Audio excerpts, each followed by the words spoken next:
Do what we do best, linking people and government.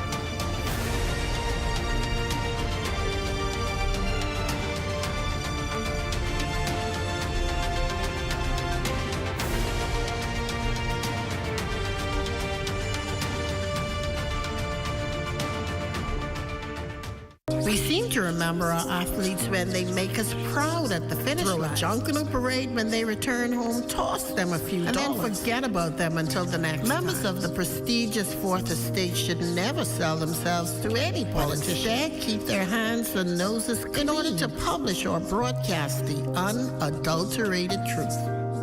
Well, that's how I see it anyway.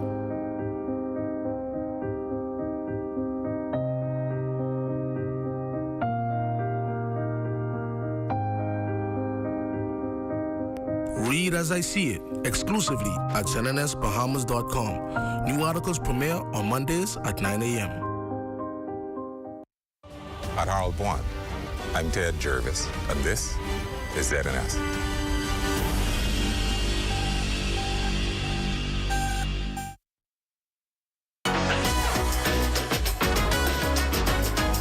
It's What's Trending with Jiminita Swain and the Bahama Beauty at the Broadcasting Corporation of the Bahamas from Studio A. It all starts right now.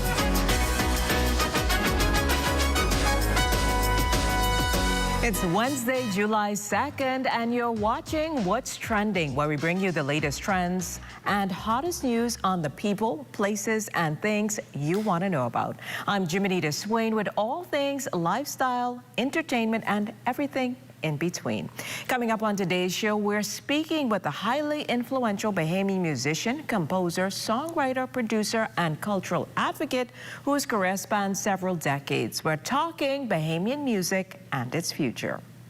Also, not just tasting, a think tank with Taps, a Commonwealth Brewery Limited innovation trade show, poured out big ideas and soaked up what Bahamians really want. And now we're tasting one of the most popular summer drinks, Limeade. Made right here at home by a local company, these refreshing flavors are all Bahamian. It's all about celebrating locals on today's show, especially as we move closer to the Independence holiday. That and more coming up right after the break, so stay with us.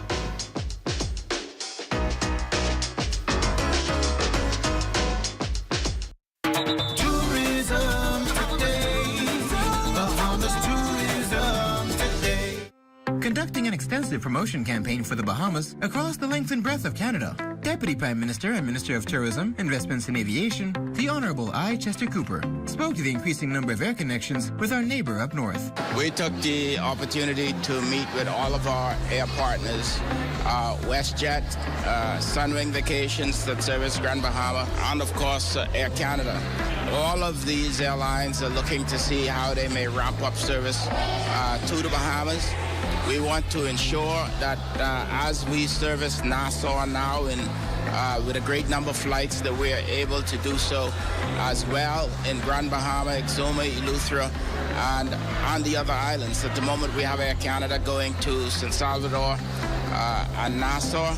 We hope that we are able to increase the network to ensure that all of our islands are really feeling the boost from Canada. Director General of the Ministry of Tourism, Latia Duncombe, gave further details on the growth of visitors traveling from Canada to the Bahamas. The relationship in Canada has been extremely strong, and we've seen the numbers. Last year, 2024, those numbers increased by 50% when we compare it to 2023.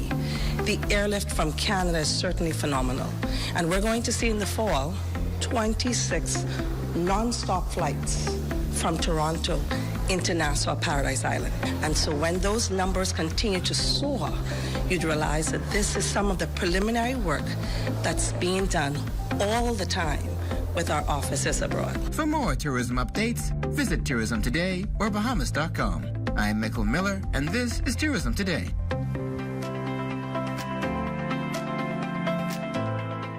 got termites and need to get rid of them fast, trust Rentokil Initial. With over 60 years experience in the Bahamas, the global brand, training, and expertise can't be beat. Only Rentokil Initial gives you a 3-year warranty and payment plan options on termite fumigation. No one can match the range of treatments we offer, such as fumigation, pre-construction treatments, termite monitoring, and more. No matter where you are in the Bahamas, we will come to you. When it comes to complete termite eradication, there's only one name, Rentokil Initial.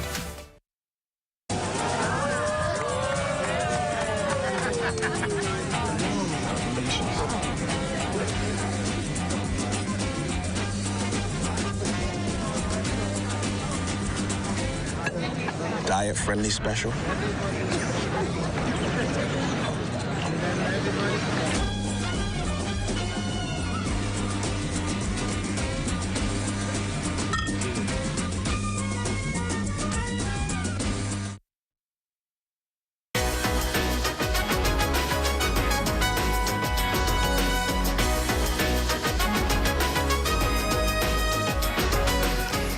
Music is said to be more than sound. It represents cultural memory, celebration, even protest and pride. From the streets of Nassau during Junkanoo to global stages, it continues to evolve while holding on to its rich heritage. Today, we are digging deeper into various aspects of Bahamian music with well-known acclaimed musician Fred Ferguson.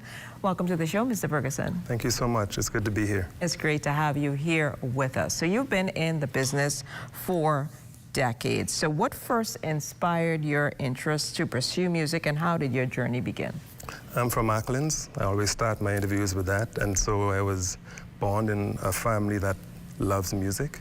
I grew up on an island where there was nothing else much to do, no instruments, no electricity, and so forth. So the music was in me from that era. So I'm a self-taught musician, and my journey has just been a wonderful one from that early beginning to touring with Baja Man and now doing my own thing. So how would you describe your personal musical style, and how has it evolved over time? Because of growing up on an island where there was only AM radio, ZNS was it, with Mr. Charles Carter, who brought us Ronnie Butler and Joseph Spence and all those things. So my style is a bit of all of that put together, but all rooted into what's Bahamian, so to speak. Definitely fully Bahamian.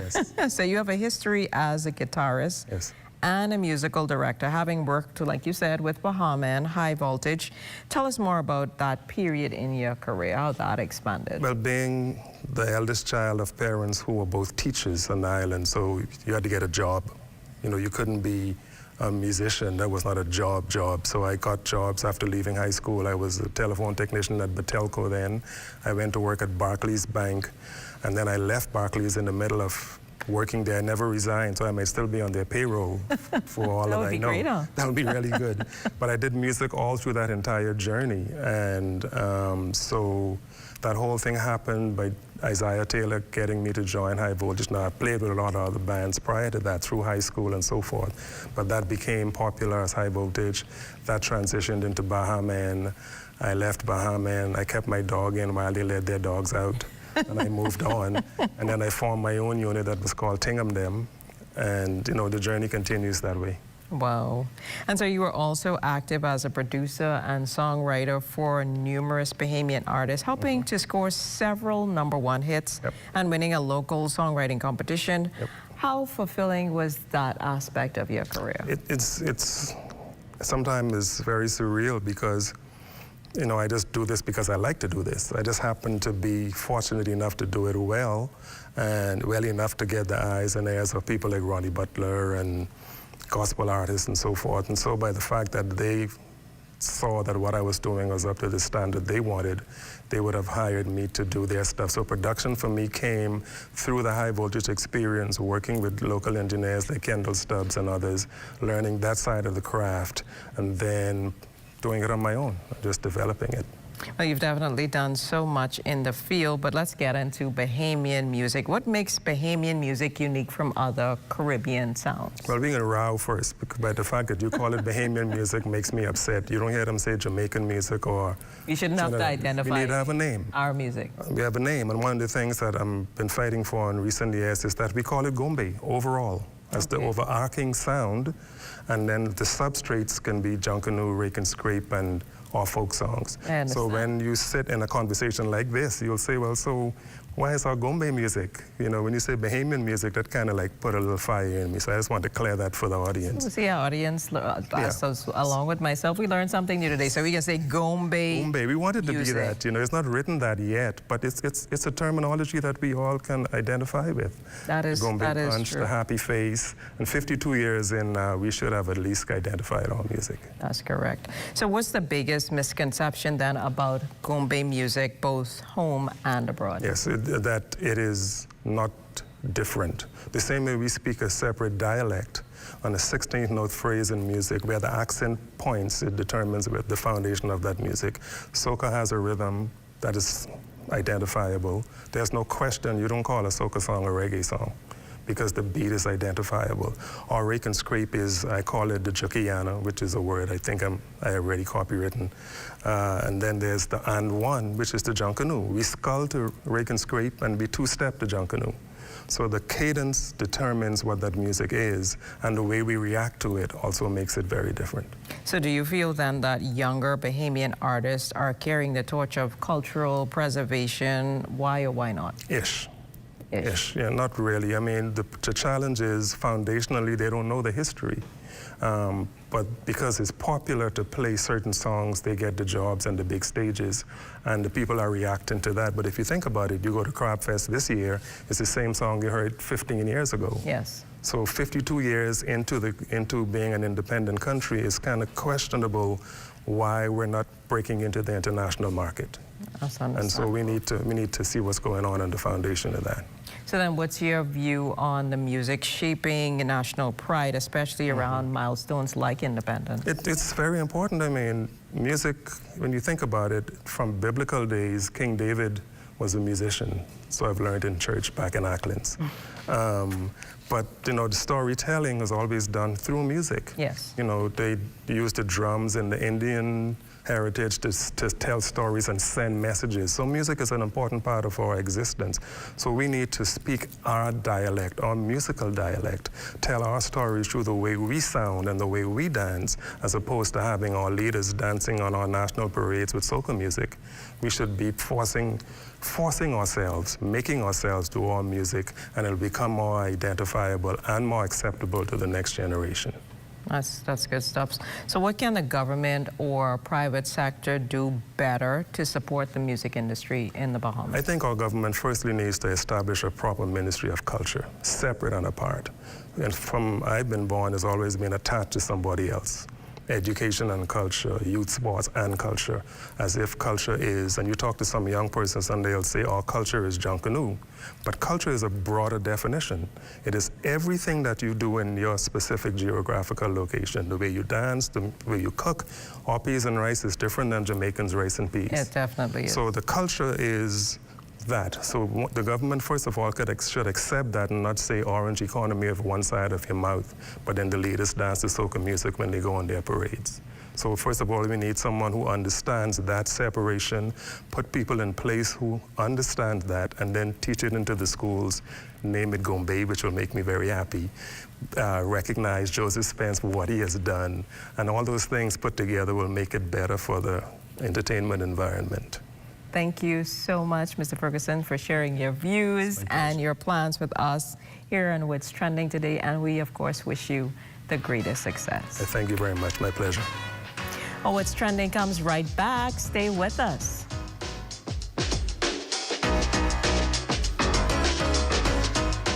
Tired of looking at the same old kitchen? Step 1. Our talented recommended designer Mark crafts a custom design just for you. Step 2.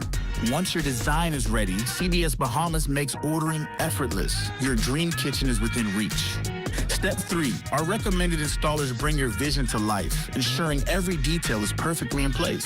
Sit back and relax as your dream space becomes a reality. Visit cbsbahamas.com and start bringing your home improvement dreams to life today. Did you know you could send a local bank transfer to a $1 wallet? It's the same as sending a transfer to an account at another local bank. Simply use the wallet's 12-digit top-up address as the account number, savings as the account type, Central Bank of the Bahamas as the bank, And Sand Dollar is the branch with branch code of transit number 12,000. Don't use urgent or priority delivery. Transfers to Sand Dollar wallets are processed through the Bahamas Automated Clearinghouse Network within 1 business day.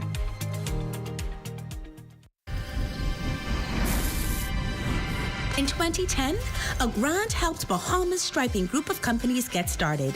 Today, that seed has grown into a national force, building roads, airports, and brighter futures.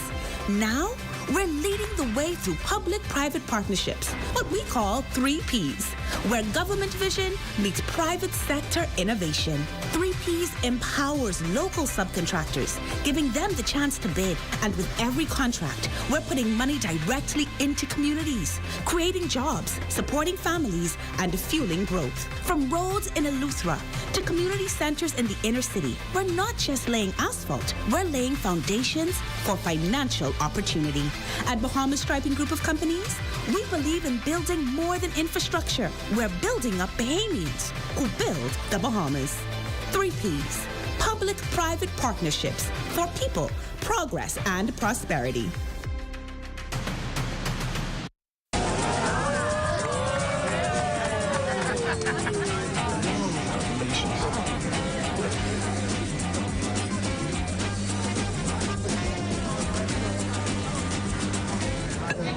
Diet-friendly special.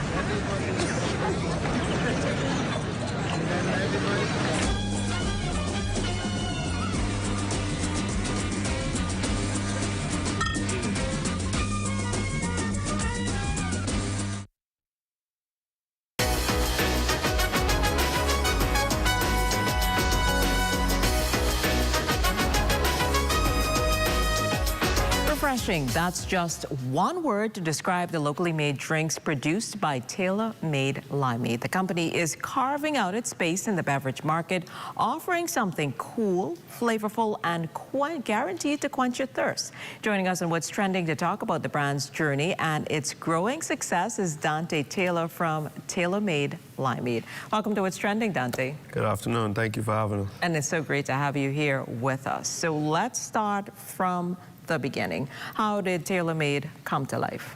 Tailor Made is really a family delicacy. My father, Dewey Taylor, he just made limeade for us on Sundays. Everybody requested it. So I came back from school about, 4 years ago, and I was like, Daddy, we gotta put this on the market. Put it on the map. Yeah, and so 3 years ago, that was the birth, and you've been growing since. Right, our first real advertising it, having a good time advertising it was at Jollification. Okay. Jollification was our first. That's definitely a staple on Bahamians' social calendar. Right. Everybody got to go to Jollification. So after that, we just took off from there. So how many flavors do you currently offer, and which ones are favorites, if you could tell us? We have a variety of flavors. We start off with original passion fruit, and it grew from original passion fruit, ginger, watermelon. Shoot, we even tried this month, because we're at Harold Road from every Saturday from June to August, starting with mango. Mango. Well, this is definitely the mango season, so why not, eh? You got it, Jimmy. You understand, Jimmy. So in a market with lots of drink options, what would you say sets Tailor Made apart from the competition? Well, I'd say, one, we brand ourselves very well, too, in terms of being a leading drink with all natural fruits, because we understand the health benefits and a lot of health scares happen in our country, a lot of sugary diets. And even if you talk to our customers, they ask you, this ain't no syrupy drink, eh? So he's like, no, man. Well, you know, people dealing with sugar, with diabetes, so that's a key concern that a lot of people, rightly so, would have. We just make sure that, you know, we sell our customers and let them know that, hey, this is a natural drink. So from there, that's really what separated us apart, even from the taste. The minute they taste it, it ain't too sweet. Nah. I told you, Mom. Sound like it's just right. Just right. All right, so now I see you brought some of your flavors with us, with you today for us to try. So which ones are we gonna, I think you have a twist. I think you wanna do a little game you're gonna do. Okay, so let's see what's gonna happen. Am I gonna be guessing the flavors or what's gonna happen? No, so on our social media, I just posted, the team actually posted this or that. So with this or that, you deciding which one you like better. Like I tell you, all of them good to me. All of them good to you. To me. But I have to decide, you decide which one is good for you. All right. right, so let's see what we're getting with first. So today we have the passion fruit, so you want to shake it up real good first, you know, because the base is lime. Everything, all the base is lime. Okay. And on our slogan is, you may and squeeze, so if you're drinking with Tailor Made, you become a main squeeze. Right. So, a play on words, I say. Yeah, play on words. My brother made that up, by the way, Tailor. Okay. So that's the passion fruit. All right, so we're going to go with the passion fruit. All natural, Tailor Made.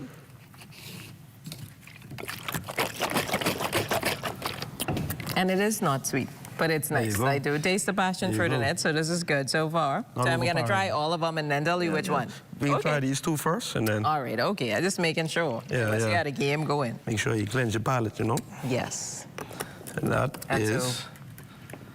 This one is... A watermelon. Watermelon. And watermelon is definitely great for summer. Yeah, refreshing. So watermelon and lime, it's a winning combination. There you go.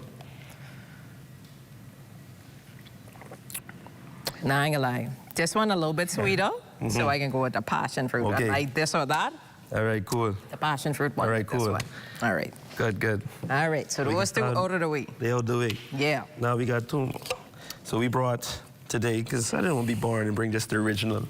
Okay. I brought the ginger and the cucumber. Nice. So ginger. Now, you know, people say, oh, too sharp, all of the stuff, but we do a lot of measuring. My father's really the chemist. I learned under him, but, you know, you try to beat the master. I get in there. I think so. It's a work in progress? I think so. All right. So this is ginger. Ginger. All right. Well, I like this, and it's not overpowering, because if you don't get your measurements right with ginger, it's gonna overpower whatever you put in. You don't even want to drink that anymore. But you even could smell the ginger, so I like that aspect. So that's good. So let's see if cucumber can beat the ginger. All right. It's one of the crowd favorites too. Okay. So.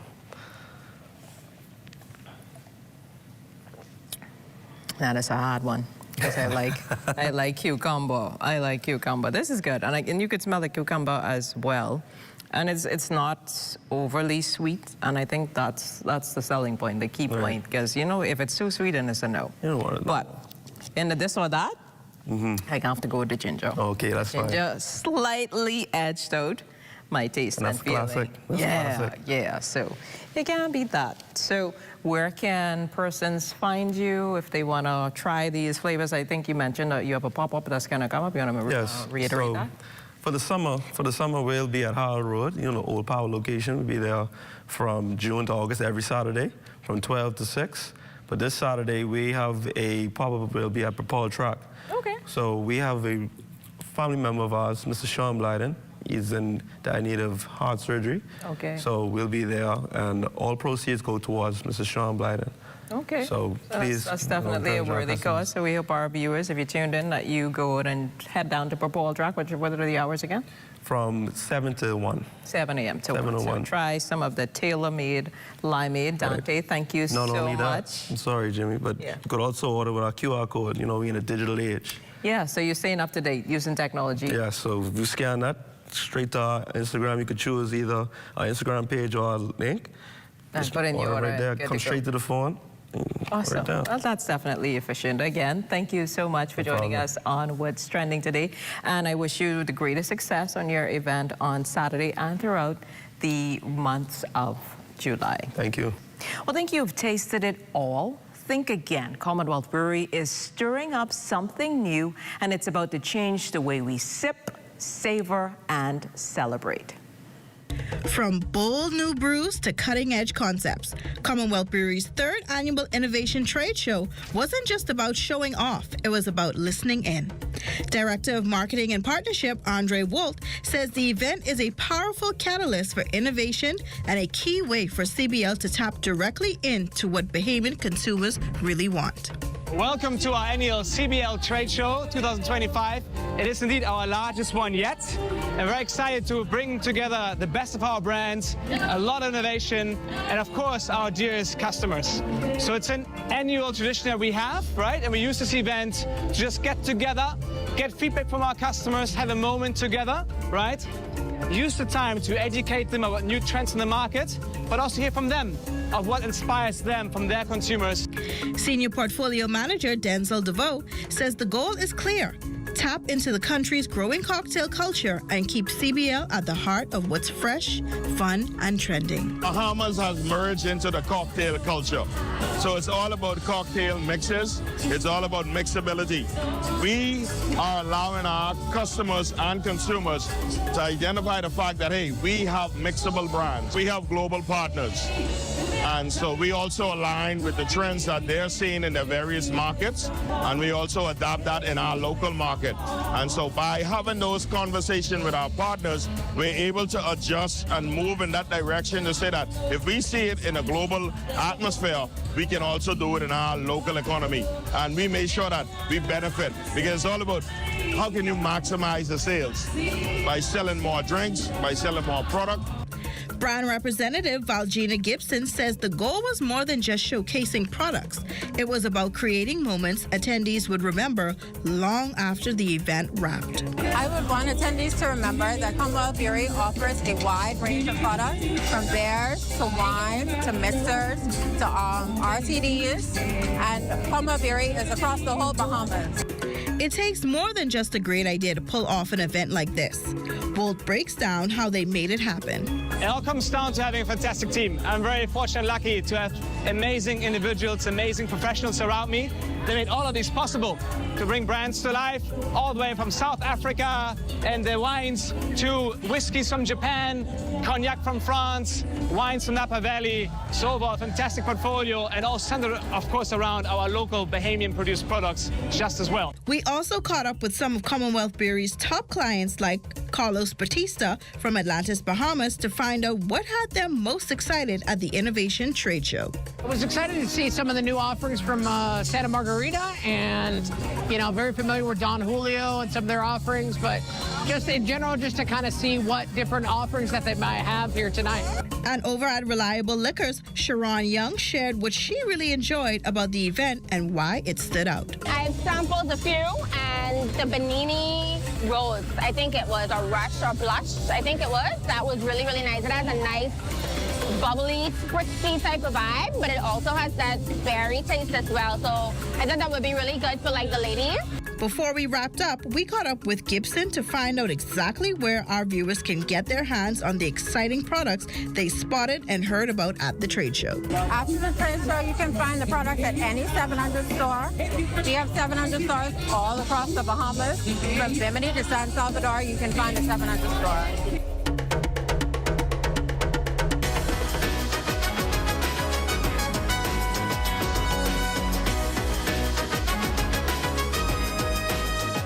The internet isn't just for surfing. There's a sea of shoppers buying online, and you can connect with them on Tangy.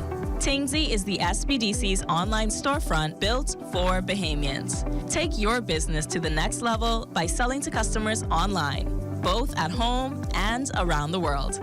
People want Bahamian tangs, and if you got tangs to sell, sell on Tangy. Find out how you can connect with a sea of buyers by visiting tangsybahamas.com.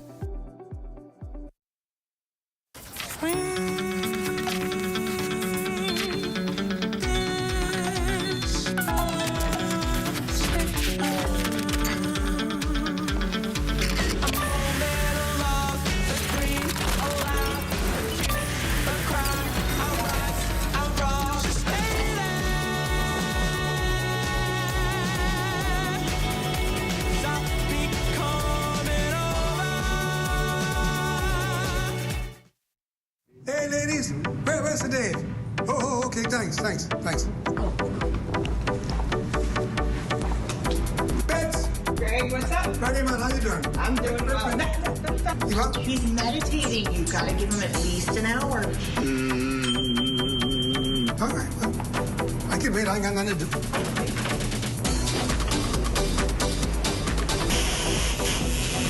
Been penitentiary sale now on to Independence.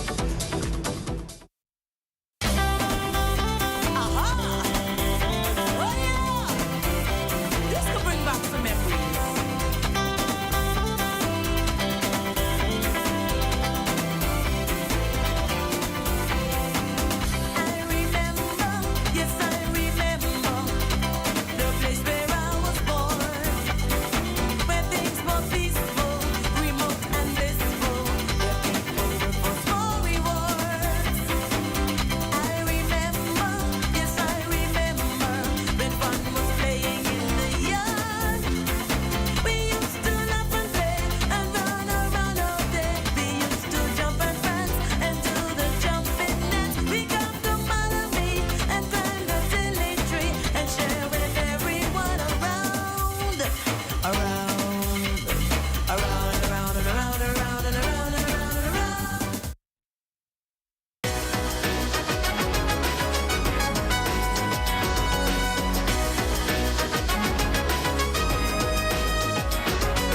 Wednesday's show, we will take you back decades to a changing face of Bay Street and meet the operators of one of Nassau's oldest stores. Well, be sure to catch up with us on Instagram at What's Trending on ZNS for all the latest buzz. We'll see you right back here tomorrow at 6 p.m. for more lifestyle, entertainment, and everything in between. I'm Limeade Swain. See you tomorrow.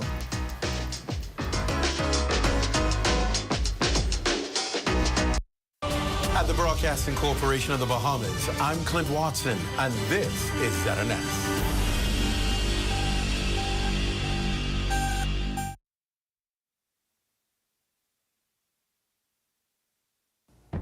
This is the Bahamas Tonight. The Northern Edition has a look at stories making news tonight. Health and Wellness Minister introduces a National Health Insurance Drug Fund bill. Also, Foreign Affairs Minister dismisses claims of citizenship grants to influence election. And the Ministry of Labor and Freeport Cantina Port launch job fairs. The Bahamas Tonight Northern Edition starts now.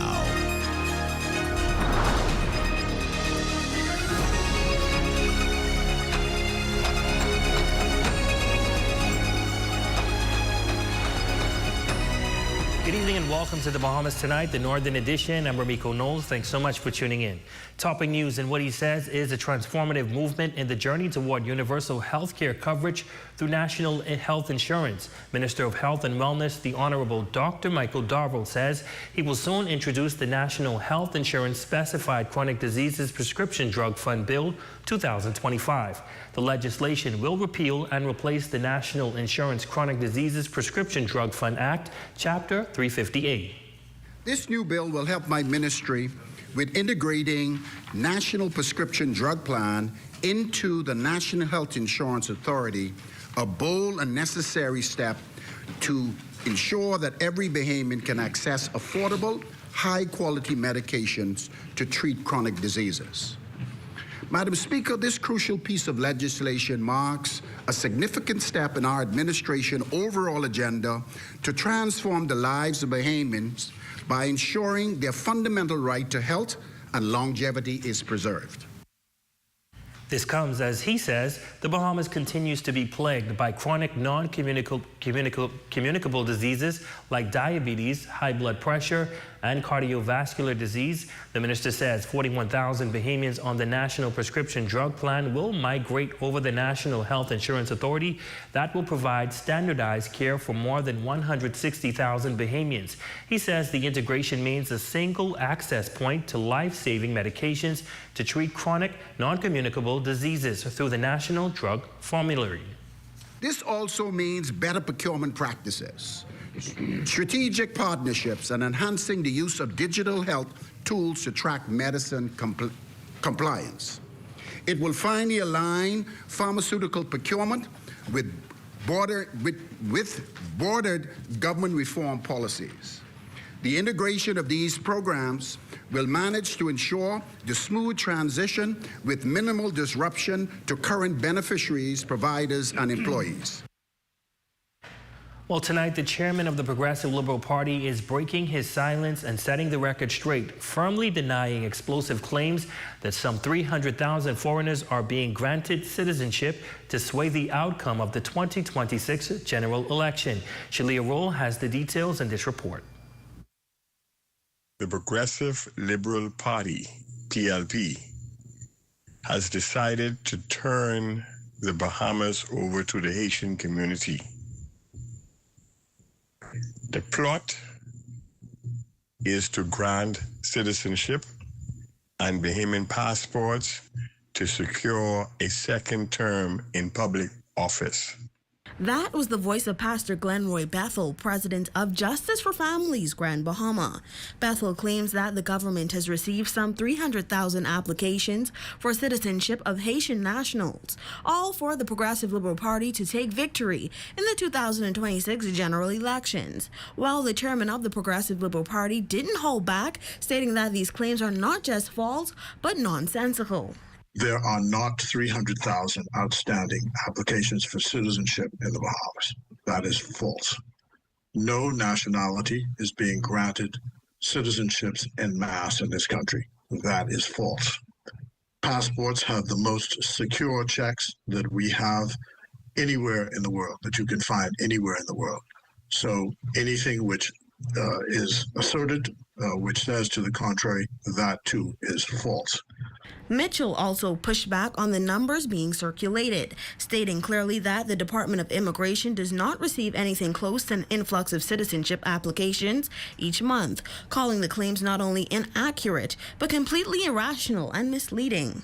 I can tell you that as a fact, if the cabinet deals with even 40 citizenship applications in a month, that's plenty.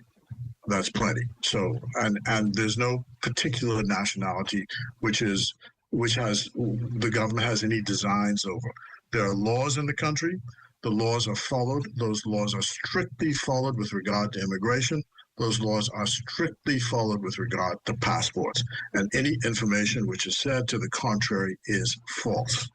With the countdown to the 2026 general elections underway, the chairman of the Progressive Liberal Party is urging the public to separate fact from fiction. He says it's more important than ever for Bahamians to question the narratives and focus on the truth as political tensions rise. Put our Progressive Liberal Party supporters on guard and people of goodwill, Bahamians of goodwill, on guard, to have a discerning spirit to separate nonsense, what is patent nonsense, from what is the truth. For the Bahamas Tonight, the Northern Edition, I'm Shelley Shepard.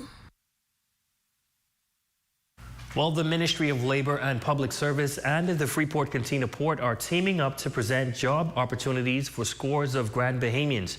2 job fairs will be held, with the first taking place at the O.B. Boscombe Complex in 8 Mile Rock on Thursday, July 3rd, and the second on Wednesday, July 16th at the Department of Labor next to Solomon's downtown, both from 9 a.m. to 4 p.m. Executive Manager in the Ministry of Labor and Public Service, Quentin LaRota, is appealing to prospective candidates to take advantage of the opportunity. There's been a lot of complaints about casual labor in Grand Bahama, and here's an opportunity for some people to be employed in a regular way and to have a certain level of job security. And we are excited about that, and it's done in an organic way.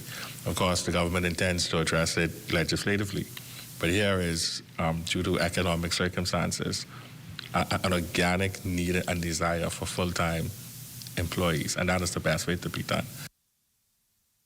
Deputy Chief People Officer at the Freeport Cantina Port, Monty Coakley, says the company is seeking more than 100 people to fill posts in the operations department, from berth and straddle operators to crane checkers. Once the applicants come in and they pass the assessment portion, then we will go through basic training. Our training will last for a minimum of 2 weeks, a maximum of 6 weeks. So we encourage you all to come out. Those that are interested, come out, and you're going to be engaging and working for a wonderful company, and we have awesome benefits, so we look forward to seeing you on both days.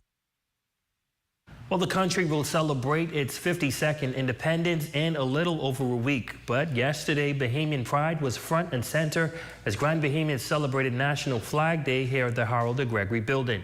Cleopatra Murphy has the details.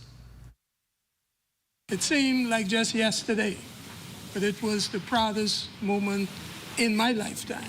Joel Lewis was just 8 years old when the Union Jack came down for the last time and the Bahamian flag hoisted for the first time in 1973.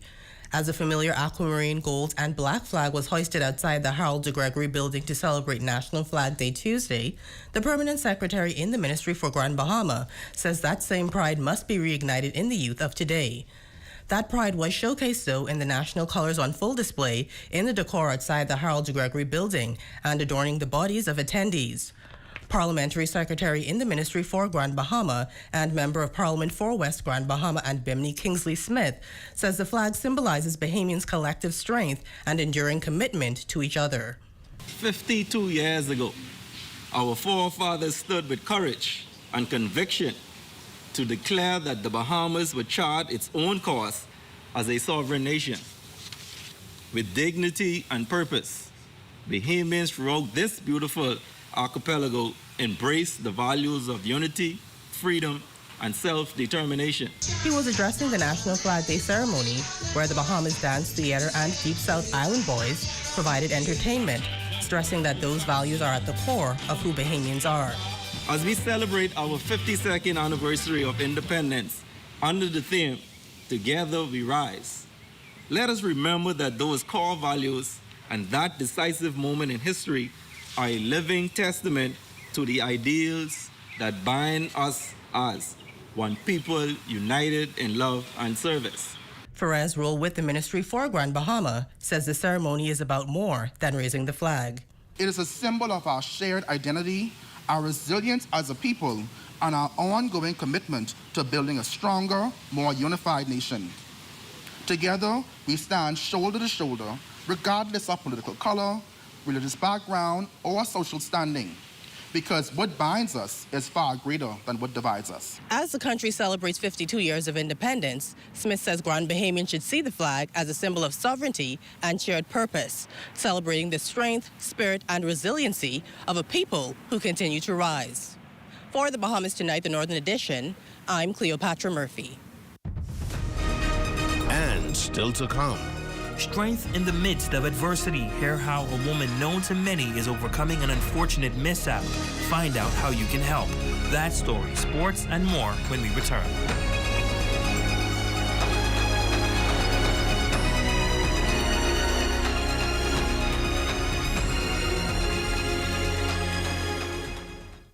Step into a life of luxury and convenience with the Commonwealth Bank Platinum Card. From earning premium cashback rewards on every dollar spent to enjoying comprehensive travel insurance, shop with confidence, knowing your purchases are protected. Our Platinum Concierge service turns your requests into reality, wherever life takes you. Let the Commonwealth Bank Platinum Card be your passport to exceptional experiences. Commonwealth Bank, leader in personal banking services. Come on down and see what Dolly Madison has in store for you. Renovate and rejuvenate at Dolly Madison. Come and be blessed at the New Life Worship Center in Freeport, Grand Bahama, where Bishop Simeon Ouden is the senior pastor. Services are on Sunday at 9 a.m. and Tuesdays at 7 p.m. Come and experience a time of praise and worship in the Word.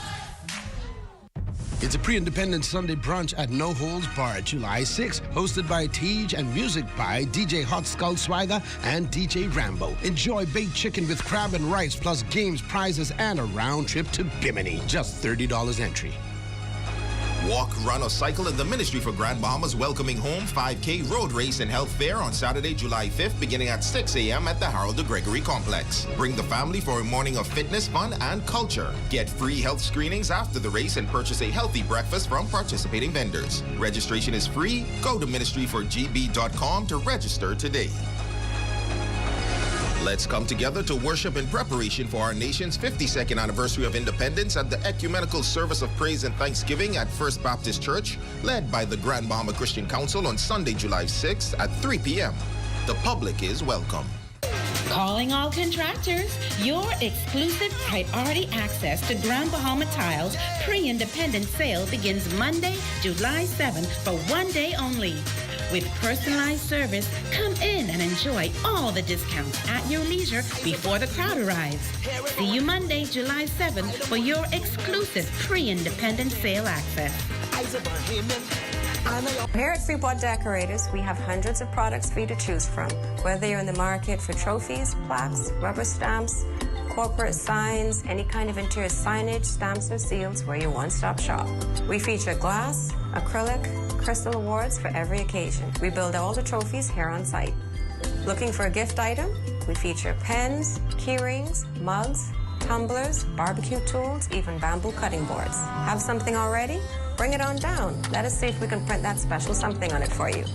Need a headstone? Memorialize the memory of your loved one with a beautifully lasered granite marker. Our store hours are Monday to Friday, 9 to 5. We focus on customization, so if you have an idea or a new concept, Bring it on down or call us at 352-5557 or even WhatsApp your idea to us at 646-0777 and we will do our best to make your awards and recognition ideas a reality. What is Business Fit? Business Fit is a group health insurance package offered by BAF Financial. What are some of the benefits of Business Fit? No deductible, dental and vision care, hospital room and board, surgical treatment, labs, medication and drugs, maternity, doctors, clinics, specialist visits, chemotherapy and radiation treatment, air and ground ambulance, and preventative care. Business Fit, offered by BAF Financial. Your number one team in the North. Only the sun covers the Bahamas better. Welcome back. What began as a simple shopping trip in the U.S. turned into a life-altering ordeal for a well-known Grand Bahamian salad vendor. Shelley Shepard is now recovering from a devastating forklift accident that crushed her leg, and while she's holding on to faith and laughter, she is also reaching out for help during her time of need. I was standing up waiting on some of the world's famous crab meat to come to Freeport to sell some salads, and he reversed back and hit me. It was just a few short weeks ago when Shelley Shepard made a routine run to a store in the U.S. to purchase crab meat for her famous salads. But this visit was perhaps one that has changed the course of her life forever. The instant that I was hit, went straight to the ground, and the forklift rode up on my foot, break the ankle, and the flesh of the leg was, well, squeezed, I would say, and then it got infected. The MRSA from the wheel infected the leg. Pinned to the floor with the weight of a forklift bearing down on her left leg, she remained there for several minutes as the worker responsible rushed to get help. The gentleman ran to get another forklift driver so that he could lift the forklift off of my foot. He was, me sorry, mommy, me sorry, me not see you, me not see you. And I felt bad for him. But even in the midst of excruciating pain, Shepard says only what was on the inside came out of her mouth. As I sat there waiting for the paramedics, the pain began to intensify. And all I could do was just worship. All I could do was just praise and just raise my hand in agony because of the pain. But all I knew was it was a worship that had to come forth. And I began to worship him. And Miko, I kid you not, all of the men, because they knew me, I would be there twice a week to purchase my crab meat, they stood there in awe.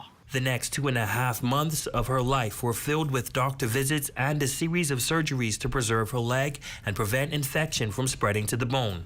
The last one was yesterday, and I felt compelled to come to Grand Bahama to put my foot in the water. I just had this passion, this desire to come. We all know that salt water is a healing agent, and I feel like I was led to come. And then persons love the salads, so I said, let me make a few and bring it. No more plain, only crab and conch. 16. Despite the mishap, Shepard remains in good spirits. And while there has been an overwhelming amount of support during her time of need, she has not been able to work and would be grateful for any assistance. Legal action is being pursued, but there is currently no timeline on when the matter will be settled. Donations can be made to RBC account in the name of Lenora Shepard, account number 7000239. Or in the U.S., you can Zelle Lenora Shepard, 772-621-0020. Such a powerful and inspirational woman right there. Shelley, hope you get all the support you need. Certainly praying for Shelley. Absolutely. What's coming up in sports? Coming up in sports, it's the summertime, so a lot of summer camps happening. We recently visited a flag football camp, and we'll have those highlights in sports, Miko. All right, that's coming your way next, but first to check on the local weather forecast. Forecast is brought to you by Royal Star Assurance. 'Cause it's so beautiful.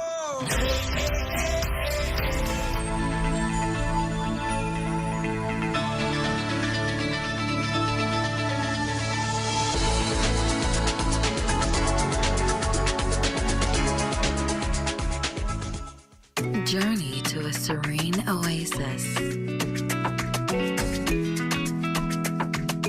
Relax. Rejuvenate. Renew. Welcome to Renew Day Spa. For appointments, call 352-RENU. Welcoming Home. Get ready, Grand Bahama. The Welcoming Home Grand Expo and Empowerment Seminar is coming July 4th, 2025. Join us at the Grand Lucayan Convention Center from 10 a.m. to 4 p.m. for a day of inspiration, information, and opportunity.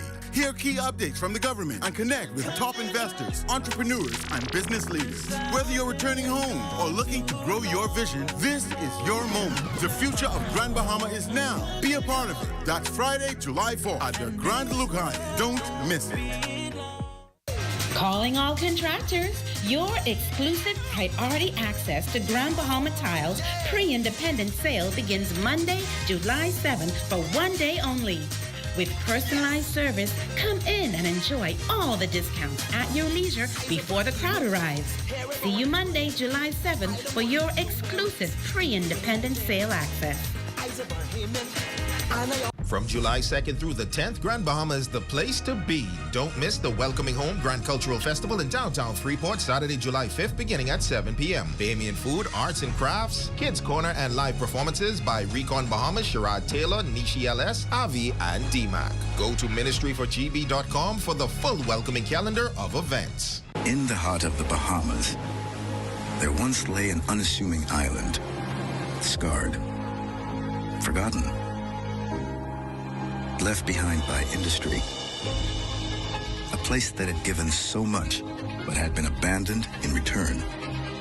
It took a family whose legacy is deeply intertwined with the sea to see its potential.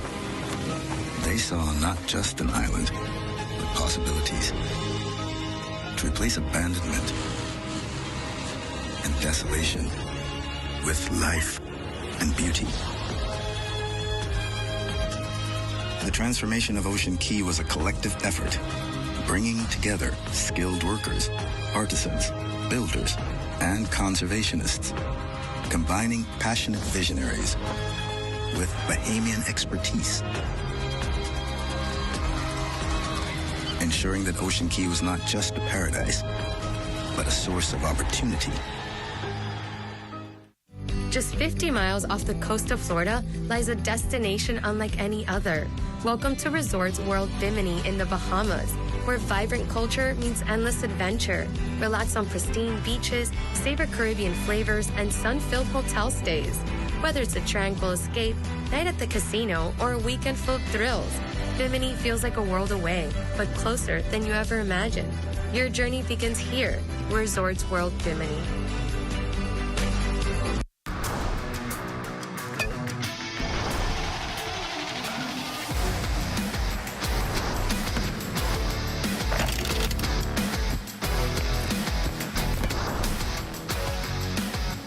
Good evening, ladies and gents. I'm Jay Philippe, and welcome to Sports Top. And Sports Over 50 campus took part in a two-day football training camp with visiting coach Scoot Watson out of Greenville, South Carolina. Here's Shane Stubbs with the highlights. Coaches Scoot Watson and Chris Evans praised the energy of the 50 campers at this year's camp. I mean, knowing the history of the athletes in Florida from the Bahamas, I'm like, look, we need to come down here and do a camp, you know. And unfortunate for me, I got an opportunity to meet Eugene, and, you know, we kind of talked about, you know, what it could look like if we were to have a camp here. I've seen a lot of passion. They're having fun, which is the most important thing. Just coming out here looking at the natural talent they've been blessed with, it's just amazing, man. I get an opportunity to coach these kids. The event also marked a milestone for Nikhil Penn and DeMonte Ferguson, who took their first steps toward playing contact football. I really like it. It's very good. You know, I like how we have coaches from Greenville showing us tackle experiences, what we're going to experience in tackle. The coaches really have a good energy and good vibe, and I think they'll do good for us. It's just the beginning, said Shockwave founder Eugene McMinn. Fun. I'm very proud of the way they conduct themselves. We always tell them, hey, when opportunity like this come, jump at it. Grand Bahama has a lot of talent, right? And I'm just trying to create a platform to where that, with the people helping me now, we create a platform so everybody could see that. For ZNS Total Sports, I'm Shane Stubbs. Next in sports, Mako Aquatics and Alpha Aquatics both put on a show at the recent Swim Nationals. I dropped plenty time in every race, which made me proud. This year, Nationals, our team coming second was a very big thing because last year we came third and we boosted up to second this year with only a certain amount of people, which made it our group very strong. I feel great. The favorite part of Nationals when I had to do the all-free relay. I learned how to compete against others, pace myself in the races, and do other stuff. Although just in, Bahamian NBA player DeAndre Ayton recently signed with the LA Lakers. Ladies and gents, that's your quick check on sports. I'm Jay Philippe. Your Facebook friend of the day is next.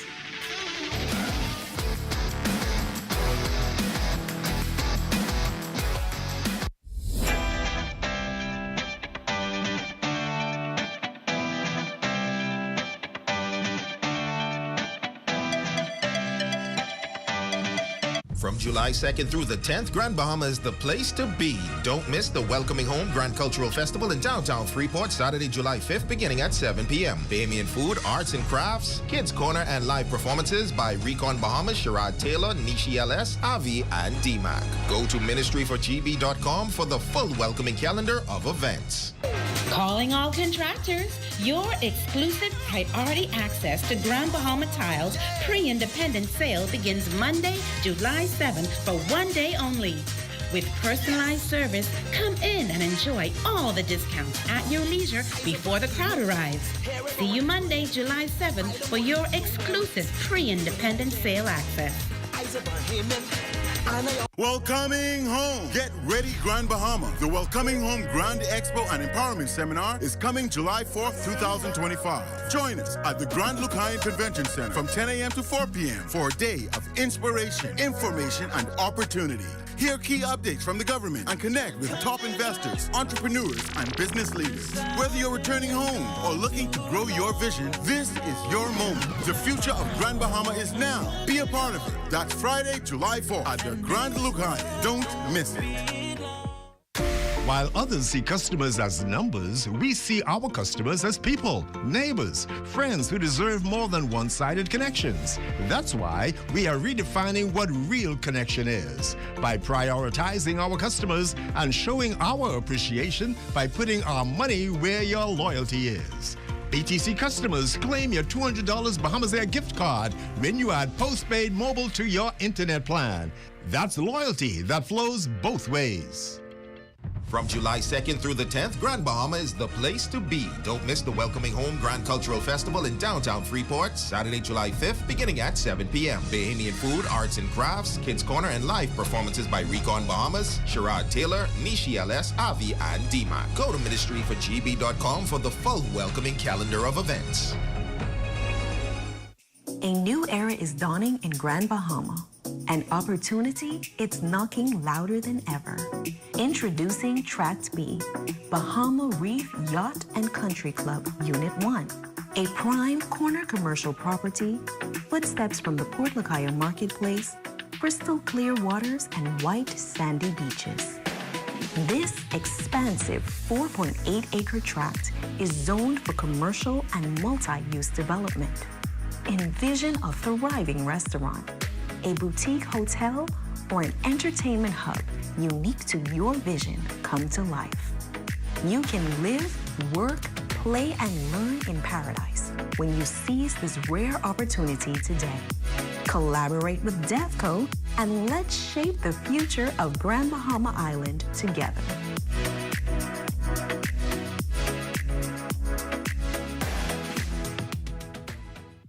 Grand Bahama, it's the time of celebration. The Bahama Brass Band presents with a Shout Wheel March, celebrating a combined 170 years of service, duty, and music ministry. 100 years Nassau and 70 years Grand Bahama. With special guests, the Trinidad and Tobago Police Force Band, female contingent.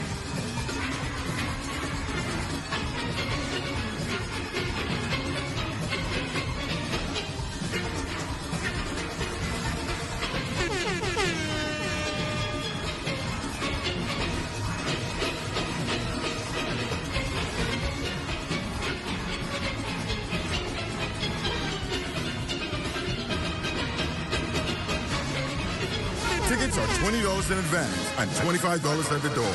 It's all happening at 7 p.m. Grand Lucayan Ballroom, Saturday, the 26th of July, 2025. With a shout, we'll march.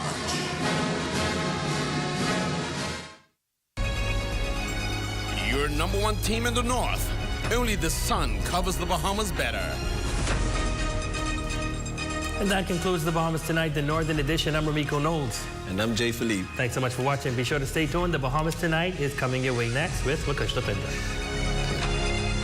ZNS News is brought to you by the new BTC. Fiber is here. Faster, stronger, more reliable. Together, we are unstoppable. Switch today.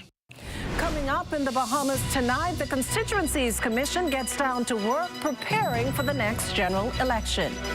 Plus, today's trailblazers, tomorrow's leaders. The Prime Minister encourages Bahamian youth to challenge societal norms. And U.S. officials get a jump start on 4th of July celebrations here in the capital. We have a preview of what that looks like. The Bahamas Tonight, the National Report, starts now.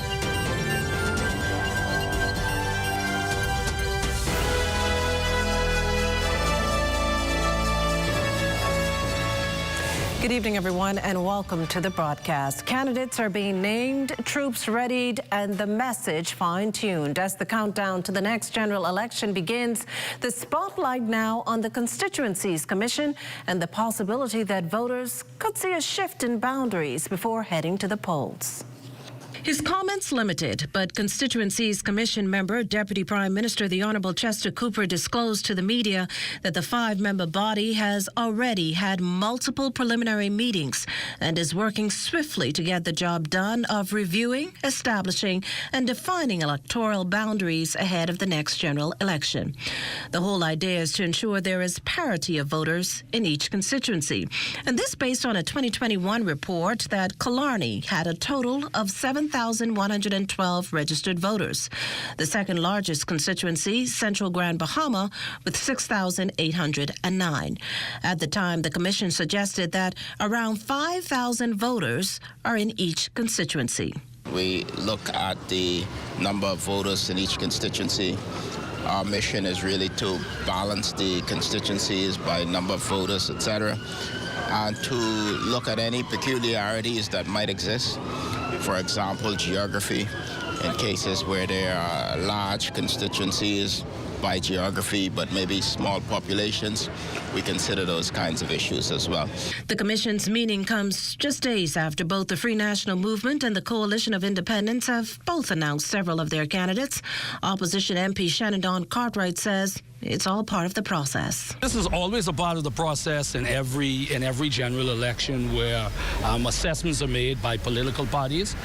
Obviously, the reality of it is not until nomination day political parties can make changes, and that may be necessary depending on what the Boundary Commission decides on.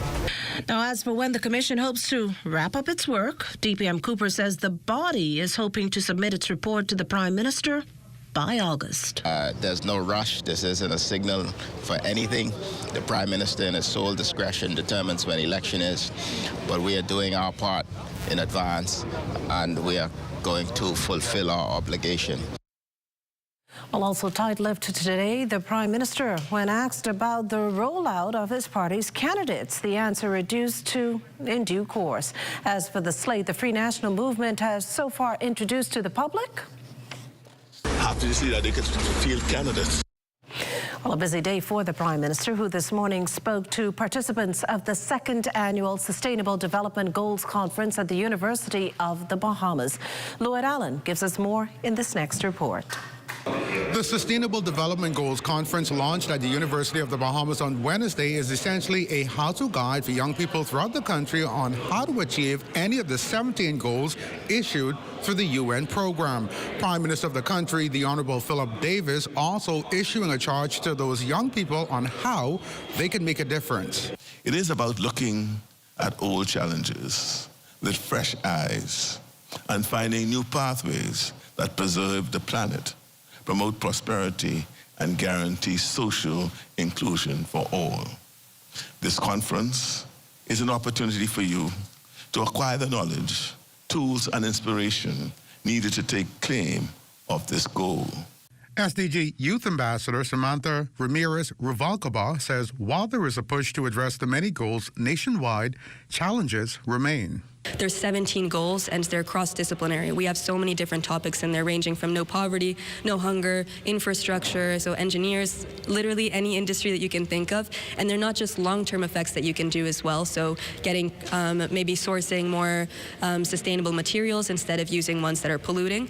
But there's also daily things that you can do like supporting local businesses and not supporting so that we can boost our economy as well internally. Now, we also spoke with some of the attendees on the significance of sustainability as global citizens and as tomorrow's leaders. I think it's important to use my voice and also the opportunities that I have now to just get involved to make sure that I'm making a difference through my everyday actions. Because even though there's a lot that can be done on an authoritative level, like the Prime Minister and stuff, they can do that. But from a young person, like you can do simple things just by feeding those around you that are less fortunate, that can help with like the hunger SDG goal, for example. For the Bahamas Tonight, I'm Lloyd Allen. Well, meantime, a group of scholars from New Providence and Grand Bahama, who are part of the National Public Service Program, today graced the halls of Parliament. House Speaker, the Honourable Patricia DeVoe, who greeted the youngsters, says the program is expected to produce a cadre of highly skilled and qualified Bahamians to enter all areas of public service. The program is open to students ages 18 to 25 or in their third and fourth year at the University of the Bahamas. Our graduates will not only be skilled in an assortment of disciplines, but will also attain a fundamental understanding of the work of the public service in many areas by being exposed to the public sector throughout the archipelago. They would also be guaranteed monthly training allowance and holiday employment with the government of the Bahamas or quasi-agencies.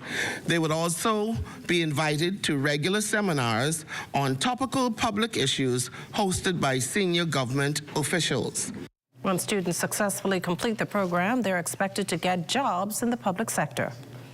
Students will be guaranteed full-time employment with a 2-year contract. It is hoped that at the end of the contract, they would make the public service a full-time career. Coming up, intervention amid increase in STI cases. You're watching the Bahamas Tonight, the National Report. That and more in a moment. Step into a life of luxury and convenience with the Commonwealth Bank Platinum Card.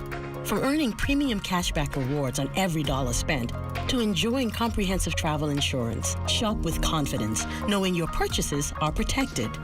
Our Platinum Concierge service turns your requests into reality, wherever life takes you. Let the Commonwealth Bank Platinum Card be your passport to exceptional experiences. Commonwealth Bank, leader in personal banking services. Hi, I know you weren't expecting to see me here. Now you can find your favorite chicken and snacks in the same place. It's true. Come on in. Introducing the Doritos Kentucky Chicken Sandwich, a delicious combination of KFC's juicy original recipe extra large filet, stacked with real Doritos nacho cheese chips for a loud cheesy crunch in every bite. It's bold, it's crunchy, and it's only $8.95. KFC and Doritos, a crunch that's finger licking good. While others see customers as numbers, we see our customers as people, neighbors, friends who deserve more than one-sided connections. That's why we are redefining what real connection is by prioritizing our customers and showing our appreciation by putting our money where your loyalty is. ATC customers, claim your $200 Bahamas Air gift card when you add postpaid mobile to your internet plan. That's loyalty that flows both ways.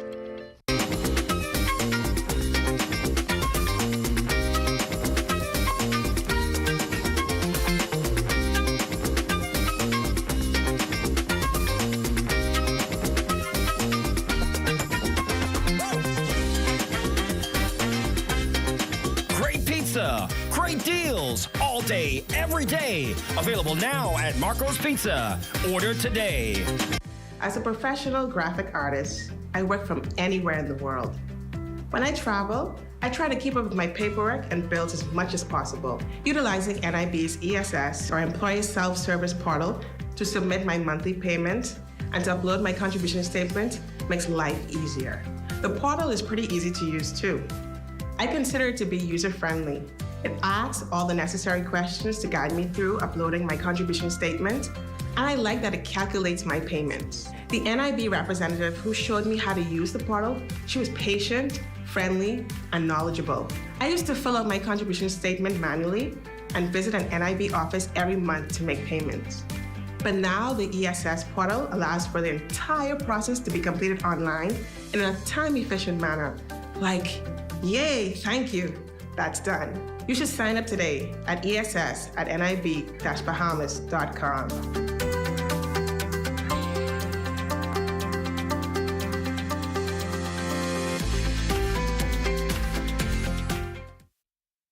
Happy Independence Bahamas! Let's celebrate 50 plus together with a unique Janae's Uniform Center Independence print, dry fit polo or t-shirts, ribbons and pole bows in black, gold, and aquamarine.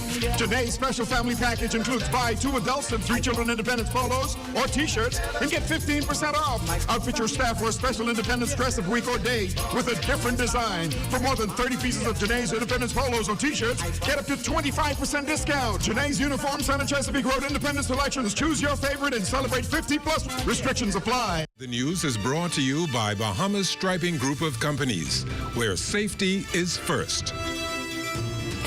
You're looking at a shot of Goombay village off West Bay Street. It's one of 5 former slave villages on New Providence. The others, Fox Hill, Adelaide, Baintown, and Grantstown. That shot courtesy of drone pilot Neville Smith. Welcome back. Health Minister, the Honourable Michael Darville, today delivering on a promise to table legislation paving the way for universal health care coverage for Bahamians. Now, if passed, the legislation will assist with integrating the National Prescription Drug Plan into the National Health Insurance Authority. It will also ensure Bahamians have access to affordable, high-quality medications to treat chronic diseases. It's also anticipated that the proposed legislation will strengthen the delivery of health care in the country. This integration now means a single access point to where life-saving medications to treat chronic non-communicable diseases by way of our country's new national drug formulary will be accessible. Madam Speaker, this also means better procurement practices, strategic partnerships, and enhancing the use of digital health tools to track medicine compliance. And while we're on health, younger age groups among rising cases of sexually transmitted diseases, a troubling reality that's led to a renewed focus on awareness, prevention, and testing. Amaya Moss has the story. Health experts reported 130 confirmed chlamydia cases back in February of this year. Since then, the numbers are continuing to increase, while the 15 to 19 aged category remains unchanged from 24 to 27%. Statistics have climbed significantly, with 76% of those cases being females. Health experts warn that without immediate intervention, this surge has the capability to ignite a devastating wave of irreversible damage. Director of the National HIV/AIDS Program, Dr. Nakia Forbes, cites complacency as a dangerous gamble, urging swift action in a turnaround. They have to know how to prevent disease transmission, sexually transmitted infections, and HIV. And some of that is taught in schools, but we all play a role. Parents need to talk to their children about sex and safe sex, because if they do not, the children are going to find out from the internet or from their peers, and that is not always accurate information. And certainly young persons are also testing positive for STIs. And so we know that we need to provide avenues for young people to have the correct information and to have modalities that can protect them against sexually transmitted infections. Minister of Health, the Honourable Dr. Michael Darville, says stigma is standing in the way of progress as many avoid testing out of fear. Stigma is always an issue. Similarly, stigma with mental illness, stigma with sexually transmitted infections, with HIV. This comes through education. This year, you'll see more educational programs run by our unit led by Dr. Forbes to really get the message out. I believe education is one of the keys to take away the stigma and also to encourage safe sexual practices in our young people and by extension the entire community. Fear shuts doors, stigma shuts mouths, and testing pays the price. And inaction is the most dangerous carrier of them all. Reporting for the Bahamas tonight, I'm Amaya Moss. In other news, thousands of global iPhone users, including those right here in the Bahamas, often speak of their obsession with its benefits. While local Apple customers would be pleased to hear that a local bank recently got the green light from the company to elevate the way digital payments are made. Aldavis Munnings shows us how. Commonwealth Bank is the first in the Bahamas and, in fact, the region to introduce Apple Pay. iPhone users will now have the opportunity to make payments through their phone. Basically click the Apple Pay button, allow it to use your facial recognition, and then it has all of your payment details. And once you double-click the iPhone's sidebar and face recognition is approved, the Apple payment transaction has been made, with no credit card number or CV number to submit. Now, here's how an iPhone user can join. Although the bank's current debit card will merge onto the Apple Pay system very soon, the program is accepting the bank's prepaid cards, which is money not tied to any personal account. And you can apply whether you're a Commonwealth Bank customer or not. It takes about 2 days, basically, to get a prepaid card.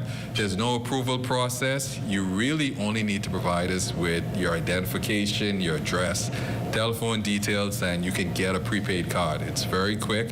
And that prepaid card is included in the Apple Pay program.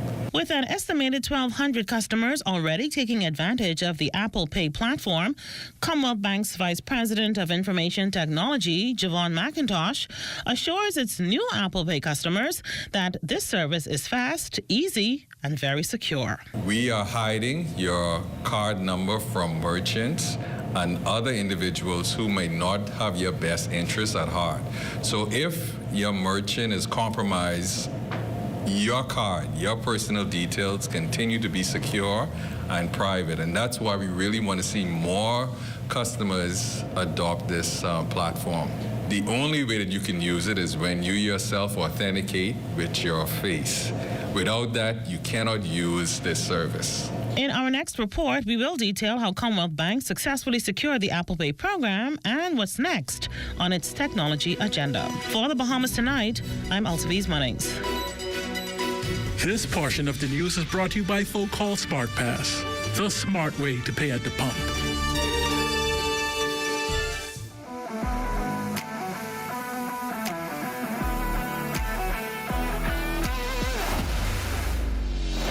Bahamas Striping Group of Companies, we have been in Exuma now for the past 4 years, carrying out our paving program. A part of our company's philosophy is to do some work to international standards. So when you look at our paving division, we have a state-of-the-art lab to do all of our testing in-house, as well as a state-of-the-art asphalt plant with a trained technician carrying out the work on that site. The overall action goal of our company is to produce the work that we're doing in the entire Bahamas to international standards. We also make a difference by the training of our staff. We have a very intensive training program going on to where we are teaching young men how to learn the art of striping. Being a young man myself, I've made mistakes in the past. I was given a second chance to better my life, and it's only fitting that we pass it along. What's important for us is giving them a second chance for them to get a skill and a career that could take them further in life.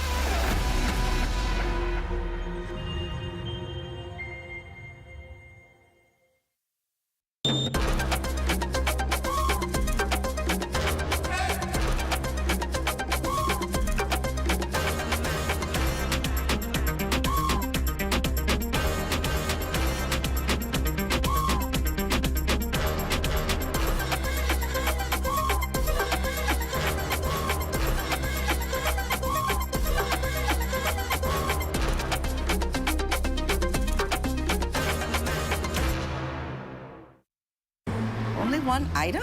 Are you tired of limited choices? I'll have the one item on the menu, thank you. Wow! So many choices. Why settle for less when you deserve more? When it comes to the ways you pay, the more, the better. With a variety of payment options available, you can enjoy the freedom to choose what works best for you. Choose freedom. Choose flexibility. Choose from the full menu of payment options. The future of pay is digital. Are you straight? Bro, I ain't getting no service. I can't make no calls. I can't post nothing on my stories. I don't get it. Wait, you on the live?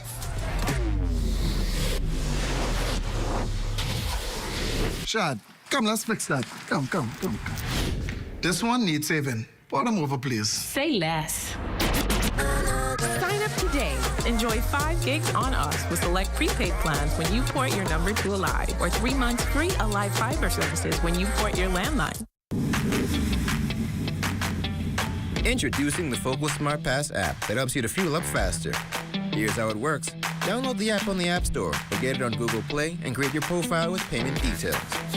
Visit your nearest Shell station, open the app, scan the pump's QR code, select your payment amount, and begin fueling. Say goodbye to cash and cards because the Focal Smart Pass offers secure and convenient payment options right at your fingertips. Download Focal Smart Pass now and fuel up faster today. This portion of the news is brought to you by 700 Wines and Spirits, bringing celebration across the nation. An abbreviated sitting in the House of Assembly to allow parliamentarians to pay tribute to a man celebrated as a beacon of hope and humility. Lloyd Allen reports from the semi-military service of Thanksgiving for Police Reserve Inspector Lennox Williams. A heavily attended homegoing service held Wednesday at Christ Church Cathedral for fallen Police Reserve Inspector Lennox George Williams. As the service was officiated by the Right Reverend Laish Boyd, Anglican Bishop of the Diocese of the Bahamas and Turks and Caicos, he challenged attendees to live purpose-driven lives.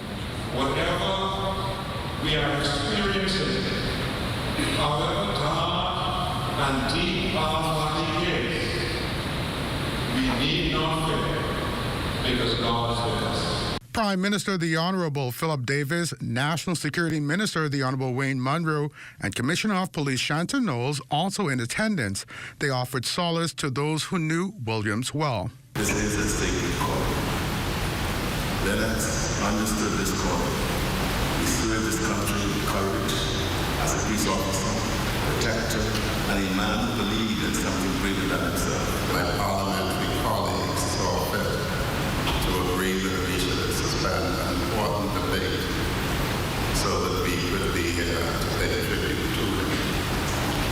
He was a man whose light shone brightly. His character, service, and joy left an imprint wherever he went. A heartfelt tribute also went from Lenario Williams, son of the deceased. Always quick to give before I ever consider receiving. As I carry on my legacy, may I never forget what it is to love, live, support, provide, build, and forgive. I never thought I'd have to say these words so soon and with so much pain. Rest in peace, God. And while many say Williams's life may have been cut short, those who know him well say his legacy will live on in the annals of history. Reporting from Christ Church Cathedral, George Street, for the Bahamas Tonight, I'm Lloyd Allen. Well, thanks, Lloyd. Now, for more upbeat news, we're going to toss things over now to LaDonna and Marlena for a sneak peek of what's coming up in Access Now. Well, you know, of course, we're in the 7th month, and we got a few holidays coming up. Boy, I hope you're saving some pennies. Marlena, It's Wednesday, so we know Tuesday is Taboo Tuesday, Wednesday is Wealthwise. So if you started it off a little rough this year, like I did, we gotta pull it together for the rest of the year. So I'm gonna be paying attention. She's we can still turn this thing around. You still have a few more months to go. Yes.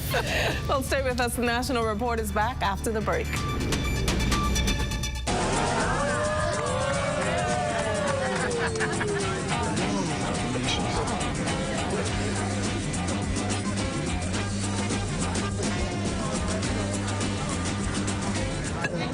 Diet-friendly special.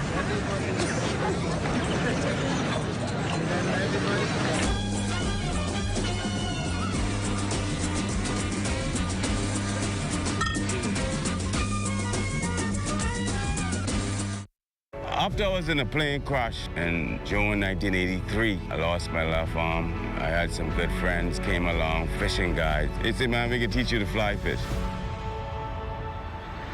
Exhumo. Can you see? Look at it, man. One of the nicest places you want to be in the world. There were challenges learning to cast, learning to put a fly on a leader, learning to tie the different knots for me as a handicapped individual. As a matter of fact, I don't really feel handicapped because I could do everything, man. Anything anybody could do, I think I could do it too. Because with your mindset to do anything, no matter what you are, what you look like, what's happening to you, you can do it. Persons in our positions, it's hard to get fundings and very, very expensive. SBDC would be helpful in regards to help funding people with disabilities. So nothing is impossible if you're disabled, any kind of disability. Put faith in God and trust God. Believe you will overcome.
As the Bahamas countdown to independence celebrations, its closest neighbor to the north will tonight start their festivities here in Nassau. And that's exactly where you can find our Corvell Pie from. Corvell? All right, so the first tease is, where are we, Makushla? Well, we're at the John Watling's Distillery, and what's the reason we're here? Well, it's to join our American friends in celebrating the U.S.'s 249th year of independence, which happens, of course, this Friday. And it is quite a night that they have planned here for us. We're right now watching a number of Bahamian dignitaries arriving. They're being received or at the receiving line by U.S. Charge Kimberly Furnish. And then that's going to lead into an official program which gets underway in just a few minutes. We also expect the Governor General, Her Excellency Dame Cynthia Pratt, to be here at this evening's ceremony. So there will be speeches, there will be toasts made to the U.S. as they celebrate this momentous occasion. But there will also be fun, dancing, partying, music, and all that stuff. There are a lot of people here, both Americans, friends of Americans, Bahamians, who wanted to be at this party. A lot of us, as I said before, dignitaries. And so anyone familiar with this occasion knows just how much fun this evening will be. And so we look forward to bringing you more highlights from it. We'll, of course, have that for you coming up in our later newscast. Reporting from the John Watling's Distillery, I'm Corvell Pie from Let's Go Back in Studio to you, Makushla. Well, thanks, Corvell. And this programming note, the best of Sports World with Carlos Mackey will be aired at 9:30 tonight. That does it for the National Report, but stay close. The Bahamas Tonight continues with Access Now.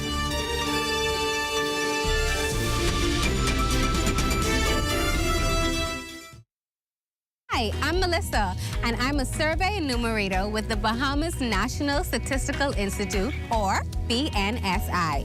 For the next few months, we will be conducting the Household Expenditure Survey on various islands. You might be wondering, why is this survey important? Well, it helps us to determine the poverty line and assess how to ensure everyone has access to the basic services they need. This information is used by the government, businesses, researchers, and students to make informed decisions and plan for the future. We know that your time is valuable, which is why we've made the survey as simple and easy as possible. And don't worry, all your information you provide is confidential. Your participation will help us gather accurate information that will benefit everyone in the Bahamas. Thank you for your cooperation and being a part of shaping the future of the Bahamas. Tourism today. Bahamas tourism today. With scores of young swimmers taking to the water for the first time at Baja Mars Baja Bay Water Park, Bahama Resort Foundation manager Melvin Williamson called attention to the aim of the initiative in increasing local awareness of safe swimming practices. This is the world's largest swimming lessons and the third year for Baja Bay. The goal is to make the awareness for locals in the community. It's a global prevention initiative really geared to save lives. Baja Bay is partnering with the Bahamas Swimming Association as well, just to make sure that we have all of the team here. They're aware of what's going on.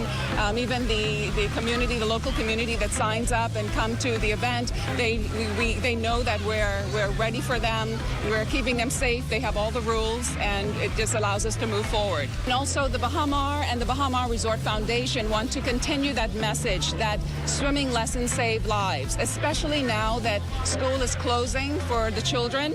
And, you know, we want to make sure that awareness is out there, especially for the locals. Guest Services Manager at Baja Bay, Dylan Stewart, shared more about the event's plans to heighten public awareness of swimming safety. Roughly, I would say last year we've had about 250 kids signed up and their families.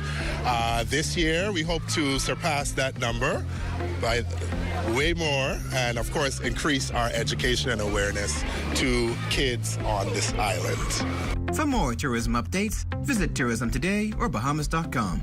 I'm Michael Miller, and this is Tourism Today.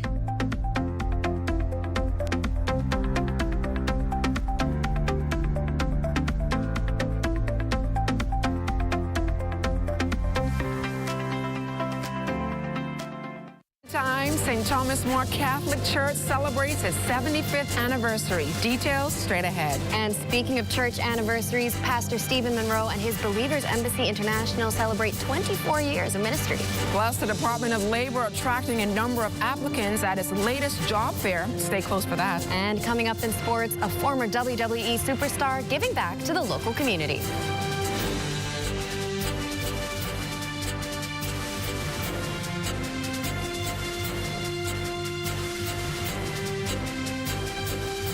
The Bahamas Tonight Access Now starts now.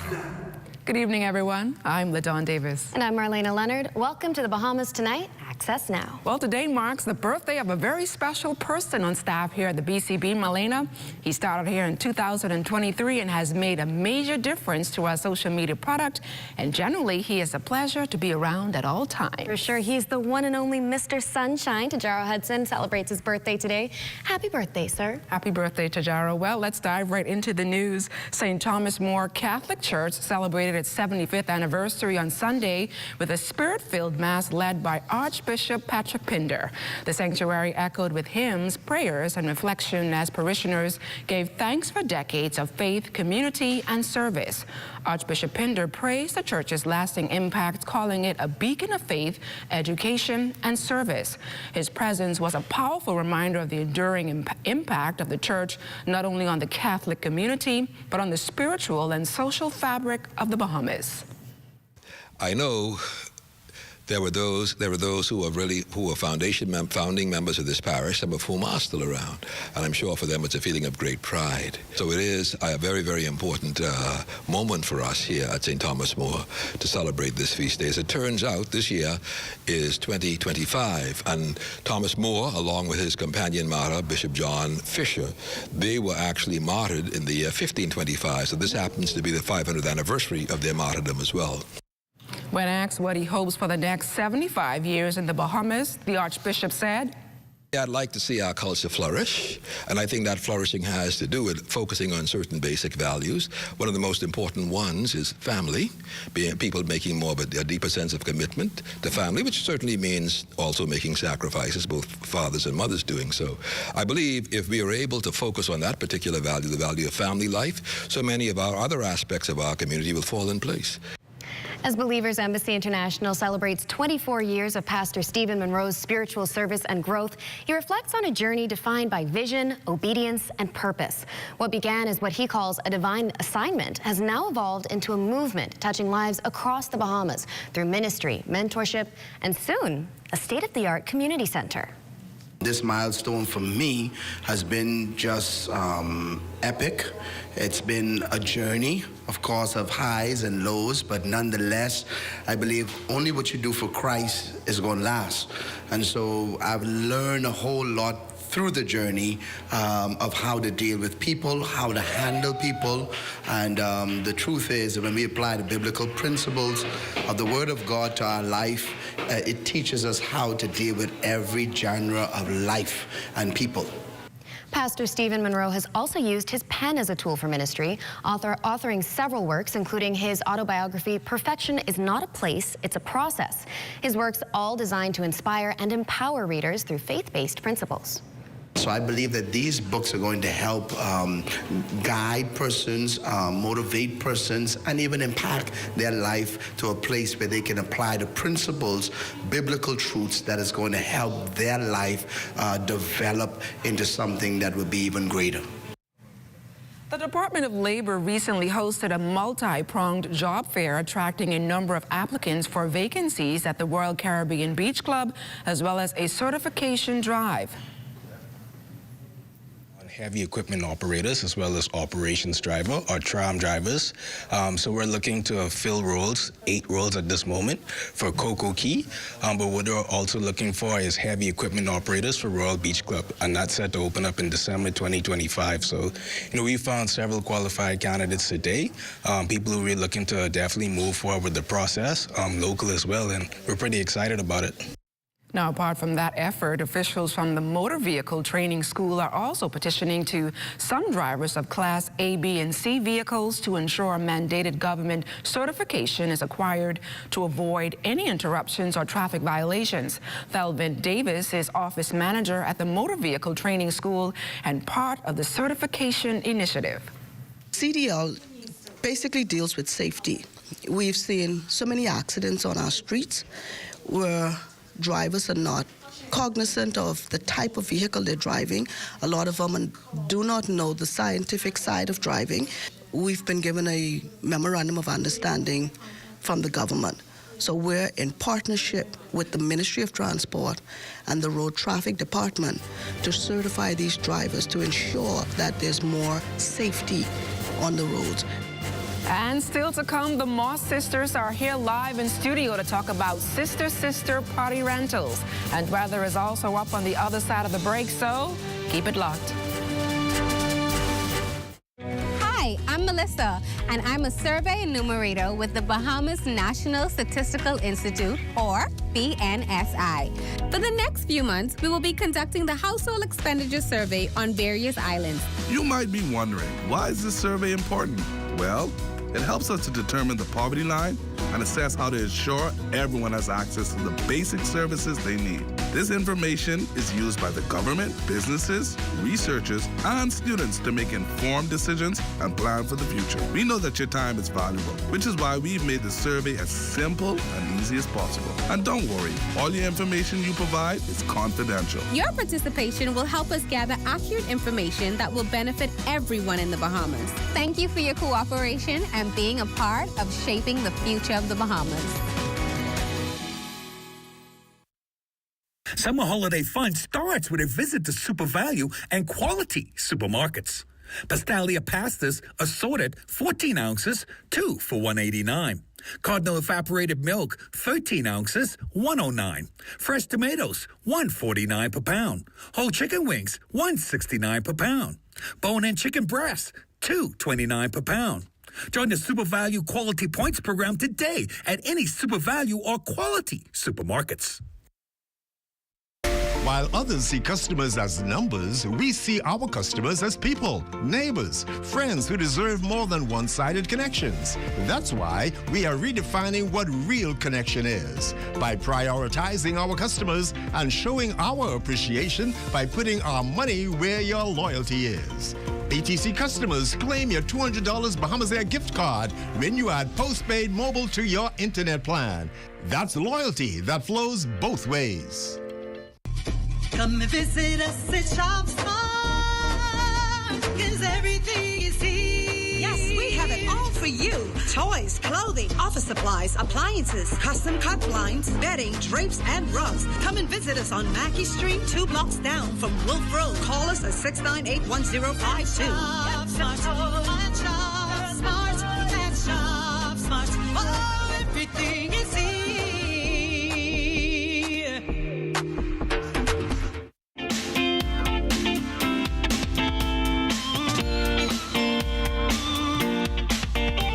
It's time now for your Access weather forecast, and we have some unsettled weather over the extreme northwestern parts of the country, in particular Grand Bahama, Abaco, and even Bimini. They're experiencing some thunderstorms, and that's associated with a stall-out front boundary, which the Hurricane Center is keeping an eye on, and they're giving it about a 30% chance of some kind of either subtropical or tropical development taking place there over the next several days.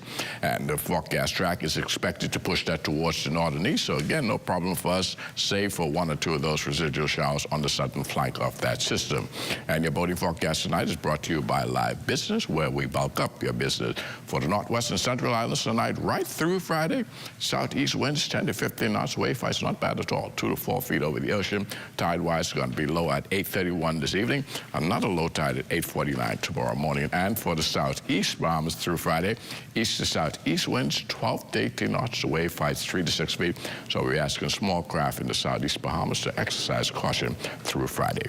That's going to do it for your boating forecast. It's time now for your international temperatures, and they're brought to you by Royal Star Assurance. Tell me this is your first time, but I hear you shouting more, more, more, more, more. It's like you've been whining, you've been Rick and scraping, you've been drunk on doing, you've been bump and whining, you think you're fooling. Oh no, no, but I see you coming, I see you coming, coming, now let me see you do it. Oh yeah. And that's going to do it for your international temperatures, brought to you by Royal Star Assurance. But join me at 11 o'clock for a full weather update. Marlena. Thanks, Basil. Well, we're just past the halfway mark of 2025, and financial experts at Lennon say now is the perfect time to review your finances to posture yourself for success in the last half of the year. Here's how in this week of Wealthwise with Armadio Munnings.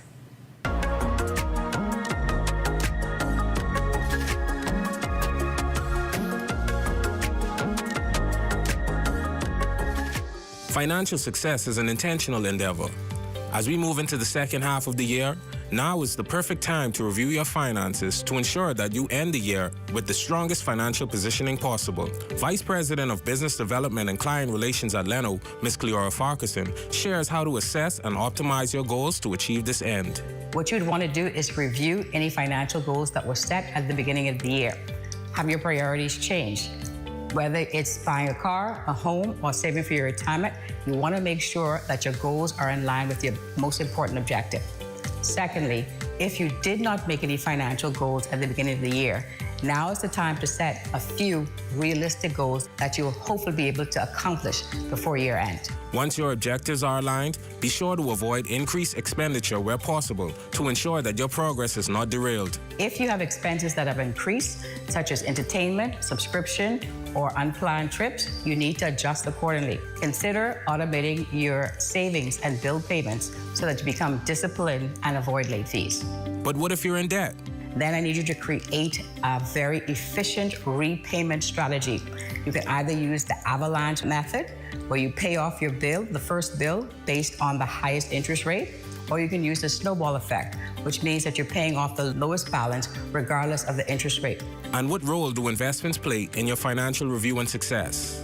Whether it's brokerage accounts, mutual funds, or individual retirement accounts, volatile markets often call for you to rebalance and diversify your portfolio with the aid of a financial advisor. Ultimately, a mid-year financial review ensures that you're proactive and empowered. Remember, progress is the goal, not perfection. The experts at Lennon can assist you on your road to financial freedom. For the Bahamas Tonight Access Now, I'm Mario Munnings. Well, it's always good to hear from our friends at Lennon. And as we promised, live in studio tonight are the Moss sisters, Lakeisha and Kermisha, owners of Sister Party Rentals and Decor. Welcome to Access Now, ladies. Thank you for having us. So you guys have a pretty interesting and unique business. Tell us, why did you decide to go into party rentals and decor? How long had you been dreaming of doing that? Okay, so we both have a passion for celebrating memorable events. So we love to do parties and all of that stuff. So we just decided to get into the business and to make other people happy with what we do. Amazing. And how did you get started? Did you like jump straight to storefront, or was it something you started as a hobby initially? Okay, so I have a daughter, and I did a birthday party for her, a 6-month birthday party for her, and we decided to do that decoration. And based off of that, we just decided to branch out and do something more. Amazing. And so, Lakeisha, when was that? How long have you guys been open now? We started 2 years ago. Yes, it's both of our passion.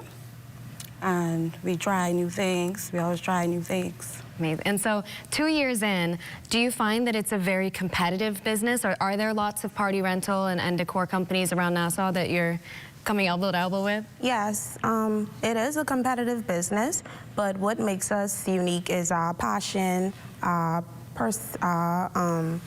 uniqueness, and the fact that we are original with what we do. So speaking of what you do, can you describe some of your designs for us and some of the events that you typically help cover? Okay, so we brought some of what we did. So we do baby showers, gender reveals, corporate events, birthday celebrations, and we offer balloon arches, garlands, anything that you think of, we pretty much can do. Amazing. What goes into that kind of design process, Lakeisha? The design process, we go based on our customers' color scheme. Amazing. So whatever they give us, we bring their vision to reality. And do you find that there's currently one specific kind of event that's more popular than others that maybe is a surprise for some people? I think birthday parties is one of the most popular events. Everybody loves to celebrate another year of life, so I think that as well as baby showers. Wow. So celebrating life in general is something that persons love to do. And I know, Kamisha, you were saying for you, celebrating those memories with family is something that was important for you personally. Do you have a favorite kind of event that you like to decorate? I love to do birthday celebrations, yes. So you get to take every year as something special. It's not just the wedding day or graduation. Every year is special. Yes. Amazing. Celebrating life in general. And so now that we've obviously seen your beautiful work, where can we find you guys and how can we find you on social media? Okay, so we're on mostly all social media platforms. We're trending on TikTok. So you can find us Sister Party Rentals and Decor on Facebook, TikTok, and Instagram. Amazing. One last question, just because I'm feeling cheeky. What's it like working with your sister?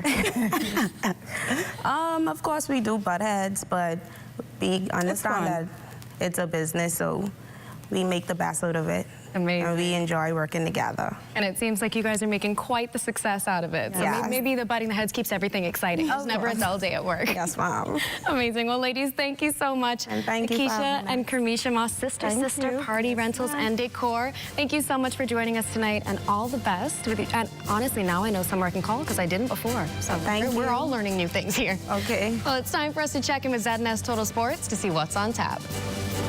And a former WWE superstar giving back to the community. Details of that story and more coming up in sports. Hey, it's your honorary pump attendant back again with another episode on the do's and don'ts at a service station. Let's go. What you ain't gonna do is just pull up to any dispenser and put the nozzle inside your car without reading the signs. Because if you put the wrong fuel inside your car and the car mess up, you could be mad at us, all right? And then you have to walk or catch bus for about 3 to 18 months. What you're supposed to do is read the signs. We place signs all over the dispenser to tell you which fuel is which. Because you put the wrong one in the car, say bop, and you could be mad at us. You could be, oh, what happened to my car? No, it's you who ain't read. It say diesel, diesel, one word, diesel. You got up, and you mad at us. Read, that's all you have to do.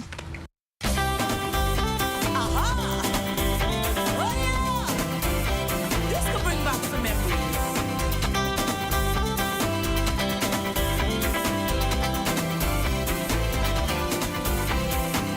I remember, yes I remember, the place where I was born, where things were peaceful, remote and blissful, where people work for small rewards.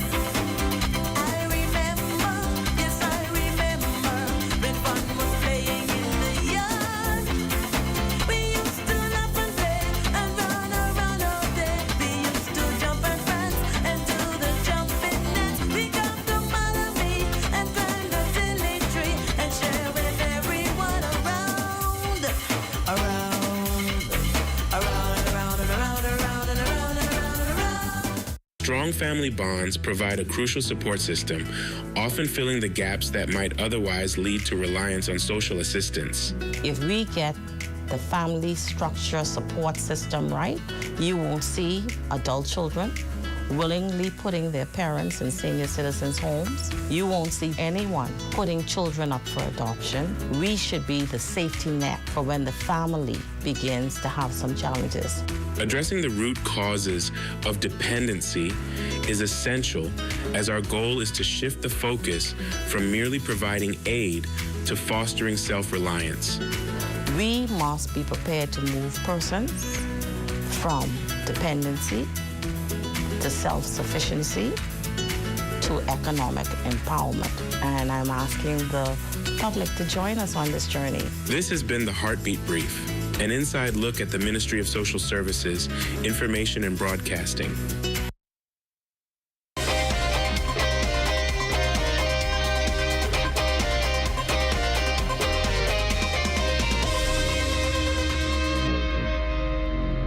Welcome to your Wednesday Sports Check, everyone. I'm Amajal Knowles, topping sports. Over the weekend, All Caribbean Wrestling would host their Baja Bash 2 at Bahama.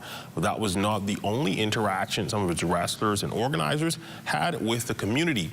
Former WWE superstar, the world's strongest man, Mark Henry, hosting his Strong Kids Clinic at Empire Fitness. Mark Henry telling us more about the initiative. Well, I mean, I've been running Strong Kids since I was in college. I come from a real strong physical culture background. I'm a two-time Olympian. I've been the world's strongest man. I've been the world champion in powerlifting and world champion in pro wrestling. So, like, you know, to be the only human walking the planet that won a world championship in 3 different things, I take a lot of pride in it. Make sure that the kids are, one, having a good time, but I want to teach them about competitiveness. I want to teach them about endurance and not just physical strength, but emotional strength and being in control. And right now you can hear the kids wilding out and they having a good time, but they finna be so tired that they not gonna have the strength for idleness. They're gonna want to be. It's gonna be more focused, and they'll be looking directly at me, getting the next instruction. Henry adding that his brand, which features homegrown talent, Kalia Capri, is hoping to establish a strong foothold here in the Bahamas. It's the getting people to know that we exist is the hard part. You know, just from the standpoint of we're in the Caribbean, and people don't. There's a lot of people that don't know we're here. But they will after this weekend because we're trying to leave a mark. And the more sponsorships and the more people that support us, the more money that we can spend on talent. And we can bring talent that people have seen on television before. So the goal is to start slow and also build here in the Bahamas. And that's when we look at your sports on this Wednesday. That's all the time we have for you until tomorrow. I'm Amajal Knowles, signing out.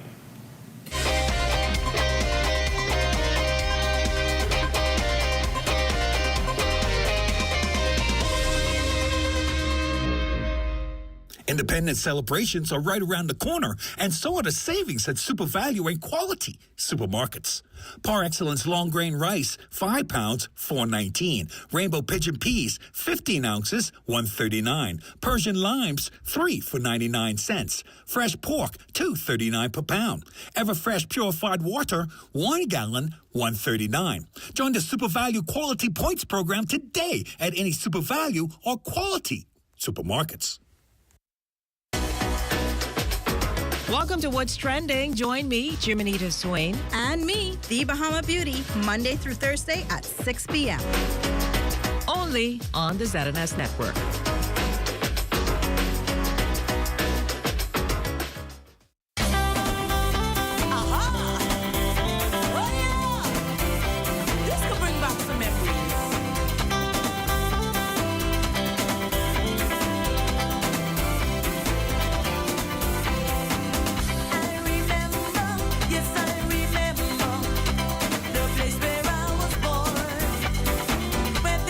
Peaceful, remote, and this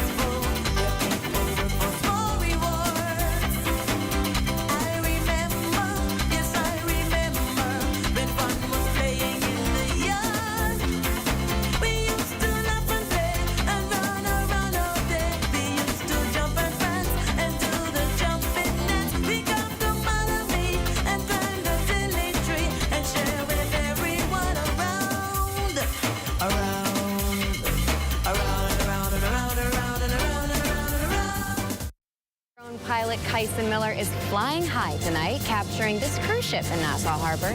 Looking good out there, Mr. Miller. All right, everyone, it is time for a flight with me to my hometown, Grand Bahama. Let's go.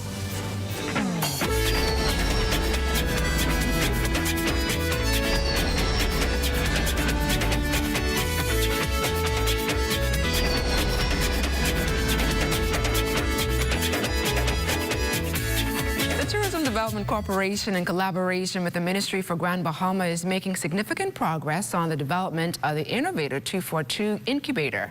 Construction is actively underway at the site formerly known as the Royal Palm Resort on East Mall Drive. Construction teams are working to transform the space into a one-stop shop for business development. Once completed, the incubator will serve as a hub for entrepreneurship and innovation, providing resources and support for individuals looking to start small businesses. Marlena? Thanks, LaDawn. Well, one thing you know, Freeport people can't help but tell you they're from Freeport, so I just had to throw that in there. But it's time for us to turn things over to Matea Cunningham with Let's Talk Socials. Matea here, and Let's Talk Socials. A major moment for the Bahamas. VJ Edgecombe has officially been drafted 3rd overall in the 2025 NBA Draft. Social media lit up the moment his name was called, and pride is pouring in from every corner of the country. Born and raised in Bimini, VJ's hometown wasted no time in celebrating their own. Biminites have been showing out online, posting throwbacks, celebrations, and heartfelt messages. But the national reaction brought a different conversation to the timeline. Some users are debating whether the celebration should be focused on Bimini alone, or if VJ's success belongs to the entire nation. After all, a 3rd overall pick from the Bahamas? That's no small feat. And behind it all is the steady presence of his mother, who has been one of his biggest supporters from day one. From school gyms to national tournaments, she's been there every step of the way. And her emotions on the night of the draft speaks volumes.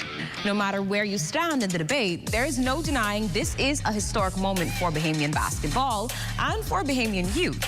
VJ Edgecombe's name is now in the history books, and he did it with grace, grit, and the full weight of his upbringing behind him.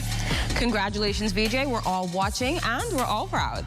I'm Matea, and this has been Let's Talk Socials.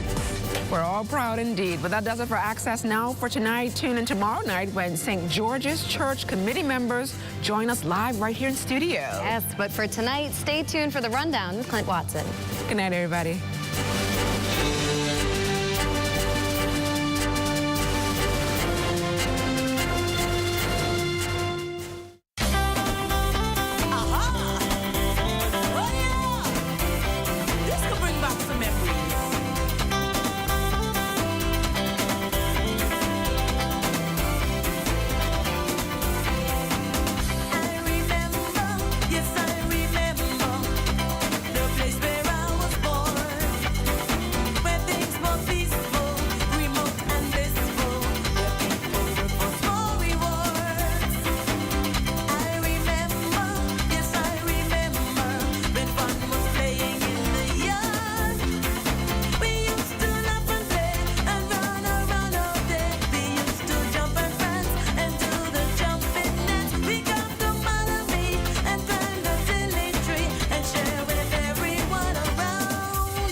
There's all kind of cars in the parking lot. You ain't even know where to park. Yeah, just don't park in the. Look at this way. Like you ain't get nowhere to go. Don't park. Just don't park in the handicap spot. Yeah, that's handicap. No, you can't park in the handicap spot. I ain't gonna be that long. I ain't gonna be that long. Handicap spot here. Boy, what's going on, dog?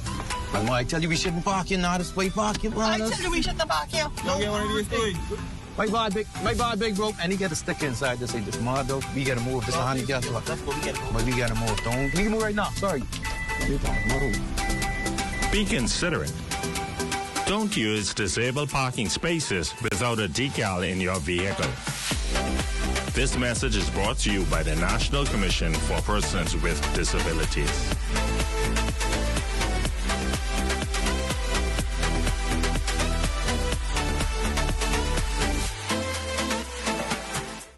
When a hurricane watch or warning is issued, medical emergency services are placed on high alert. For many persons seeking medical care, defining what an emergency is can be difficult to assess given all that is occurring during the storm. The following basic guidelines are designed to help you assess your emergency. If you are experiencing symptoms like shortness of breath, chest pain, severe pain, disorientation, extreme vomiting or diarrhea, vision disturbance or suicidal thoughts, you should seek immediate medical assistance. If you are bleeding significantly or otherwise severely injured, seek emergency assistance immediately. Children presenting with symptoms like high fever and extremely listless or lethargic behavior need to be taken to the emergency room immediately. If you are unsure of the extent of your condition, you are advised to seek medical assistance immediately. Share your symptoms with the on-call doctor and get advice as to whether or not it can wait until normal business hours. Remember, emergency care is not a convenient option for basic medical care during a storm. The Public Hospitals Authority encourages members of the public to use these basic guidelines to help decide on whether something is an emergency or not. The authority reminds the public that in the case of an emergency, always call 911 or head immediately to the emergency room. This message has been brought to you by the Public Hospitals Authority. At Harold One, I'm Ted Jervis, and this is ZNS.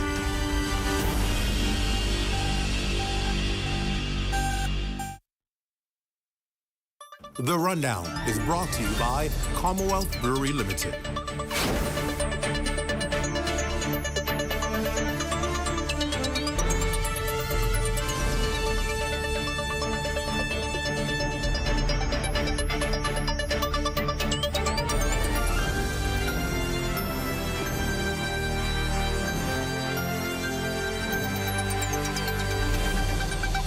Good evening, everyone, and welcome to the show. It's great to have you with us again.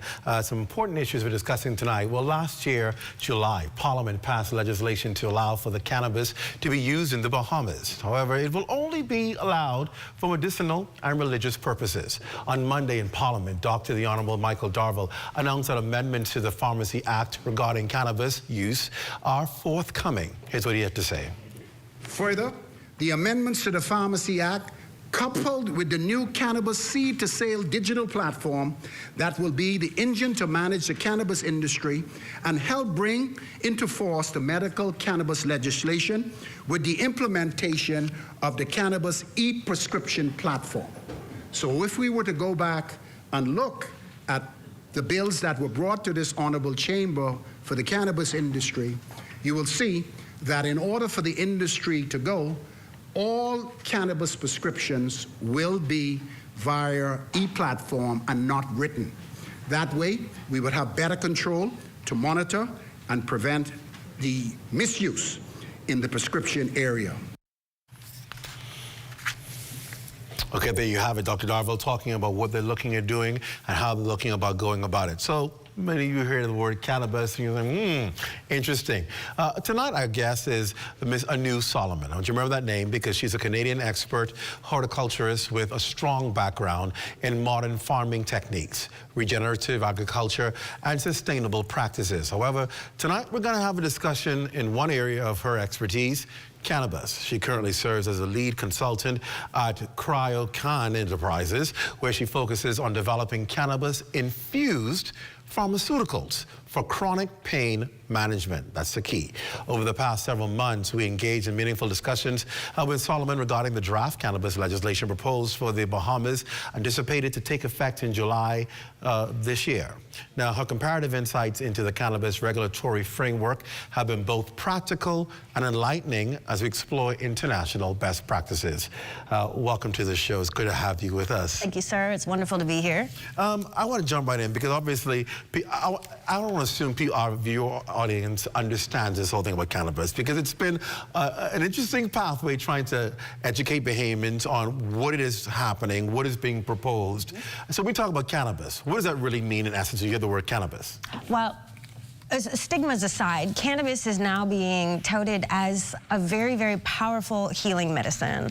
So not only is it used for recreational purposes, but back in Canada, we have medicinal programs, we have research programs, analytic research development to create some special products that aren't really available on the market elsewhere. So in regards to opiates, we wanted to create a natural option for somebody. You know, there's patients out there that don't want to take the opiates or the prescription drugs. Right. Cannabis offers an alternative that is a safer practice. Side effects aren't as, you know, when you see some of the side effects for some of these prescription medications, right? It's like, now do I need a medication to counter what I'm taking this medication for? Whereas cannabis, the concept of cannabis is to get rid of the stigma of the stoner. Right, the dirty weed, the stoner. That's the mentality of a lot of people, because that's what pretty much we've been introduced to in this country. Yes. We're now learning about the medicinal uses of it, but before, when you talk about cannabis, you talk about marijuana, you talk about the drug, the illegal drug, and what it does to people. And so now you have to spend this time trying to recalibrate people's thinking and mindset about the word cannabis, and that it's not something I should be afraid of. To the religious community, not something that is against the law, but understanding really what it is and what it does. And I want you to go some more into detail about the uses of cannabis so people have a better understanding. Okay, so when we talk about cannabis, what a lot of people are not overly familiar with is that there's different cannabinoids within the actual cannabis plant. And the psychoactive part of cannabis is the THC. So that's what gets people the high everyone talks about. But from a medicinal standpoint, there are so many other compounds within the cannabis plant, such as CBD. CBD is a cannabinoid that actually has no psychoactive properties. So somebody, say a diabetic, right? A diabetic has their nerve damage and their nerve pain, but they're not comfortable using a THC product. But they could try the CBD, and there's no side effect of being high. So that's important for people to know. So very, very not important. everyone who takes medicinal purposes of cannabis will get high. No, sir.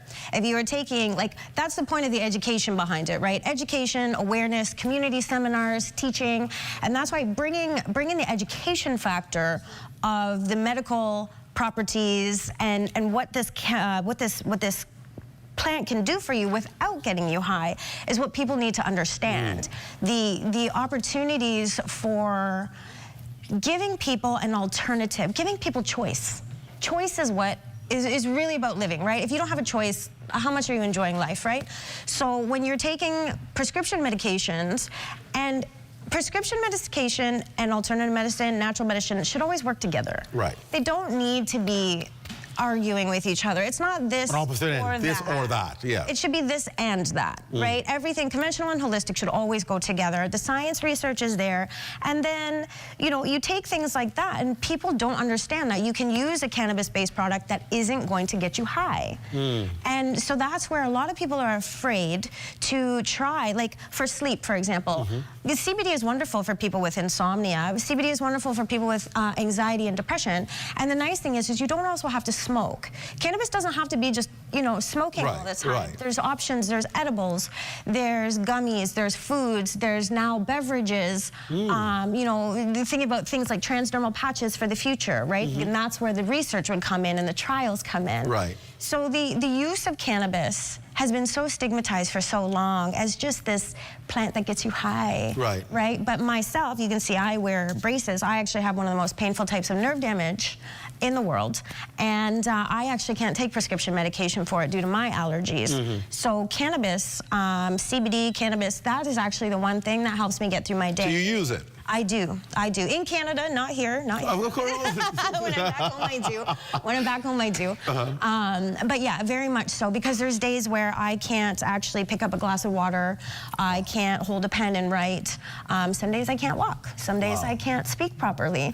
And the use of cannabis, I have many, many different strains that I would go to, because if I need to focus and work, obviously I don't want to use a psychoactive plant. But I still need to be able to focus, and I need my pain management as well. So that's where a product that is higher in the CBD with minimal THC in it, now I can be at work and I can function, and I don't have to worry about intoxication. What kind of form do you take? You take the gummies, or what form do you use? Well, I prefer, everybody likes to sit down and smoke a joint every now and then to relax. Okay. But for the most part, if you're concerned about respiratory health, right? Big thing for people is the burning of a joint. So if many options are, like I said, so the gummies are a great alternative. I use the gummies. I don't mind the odd brownie every now and then. Right. And dosage is really important. This is one thing, is if the product is being made properly with proper formulation and the chemistry, you're going to have proper dosages. And that's a big thing, is when people are just making products and they're not using any type of regulation or a standardization, this is when it becomes, you hear the stories about, oh, someone gave me a brownie and I was so sick on the floor. Right. And again, so that's the lack of education, lack of awareness, and improper dosing. So back home, I offer like community seminars, workshops, school awareness, things like that, so that way we can help educate people who normally wouldn't think to use cannabis. Senior citizens come to me all the time and they're like, how do I use cannabis? Right. So if people want to smoke, I explain to them you can roll a joint and do that, but then there's also other alternatives that are healthier for your respiratory health, like vapes. Vaping with flower, not necessarily the chemical concentrates, but if you take the actual flower, there's specific vape apparatus that you can actually use the flower and you don't get that combustion. So you won't have the issue of the carbon, the respiratory issues. So there's safer ways to actually consume in a smoking form. But again, there's oils. There's, again, so we have the food products, then we have the oils. We also have topical products, right?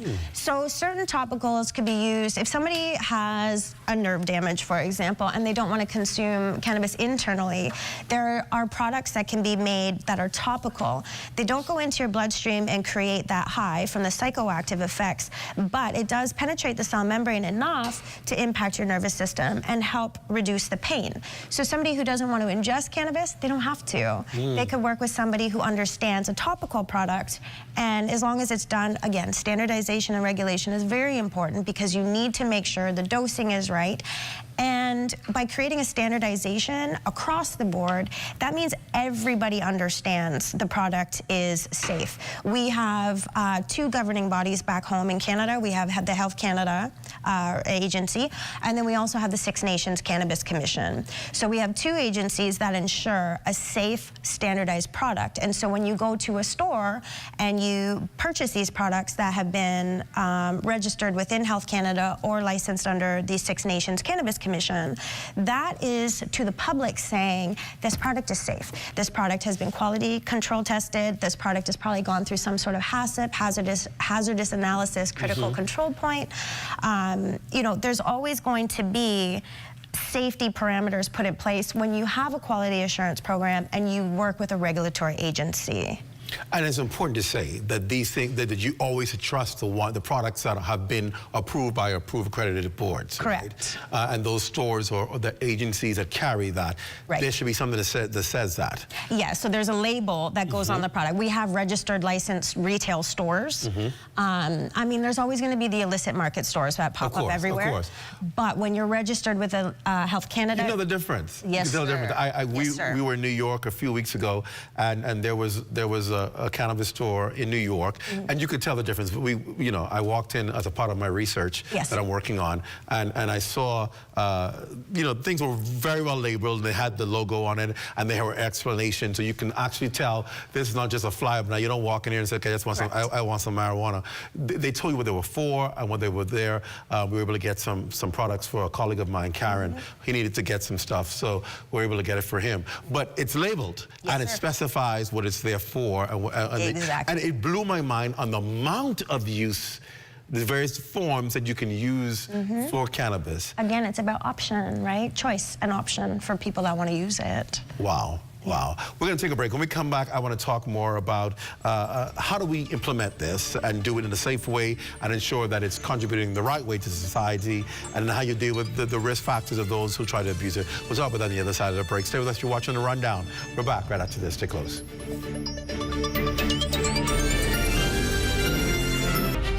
Join us each Sunday at 5 p.m. and Tuesdays at 2:30 p.m. for Legends, the Untold Story, here on the ZNS Television Network. As we continue to develop the orange economy of the Bahamas and empower our artists and artisans, we as a government intend to show tangible support We are therefore requesting our Bahamian artists and artisans to submit images of their handmade, authentically made Bahamian products and prices as we move to produce a live digital booklet with Bahamian-made works. With the creation of a live booklet, artisans can always submit new works to be included. It is our intent to use this book as a catalog for the purchase of items by all senior government officials for gifts, display items, and the like. Ministers, permanent secretaries, members of parliament, and ambassadors will be supporting our orange economy by the purchase of items and in sharing this book to the wider global creative community. We are committed to grow and expand the orange economy of the Bahamas. Hey, ladies, where's the Dave? Oh, okay, thanks. Bets. Greg, what's up? Friday, man, how you doing? I'm doing well. He's meditating. You gotta give him at least an hour. All right, well, I can wait. I ain't got nothing to do.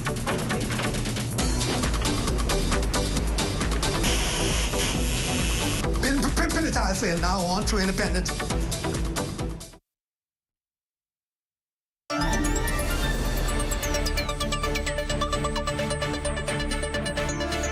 Welcome back. My guest tonight is Anu Solomon. Of course, she's an expert in the field of cannabis, coming out of Canada and helping us understand just how this works and what goes along with it, all of that good stuff. And I just want to talk about the fact that the appetite for marijuana is appearing to be growing among youth in the Bahamas, strangely enough, and it's not medicinal purposes, it's just the appetite for marijuana.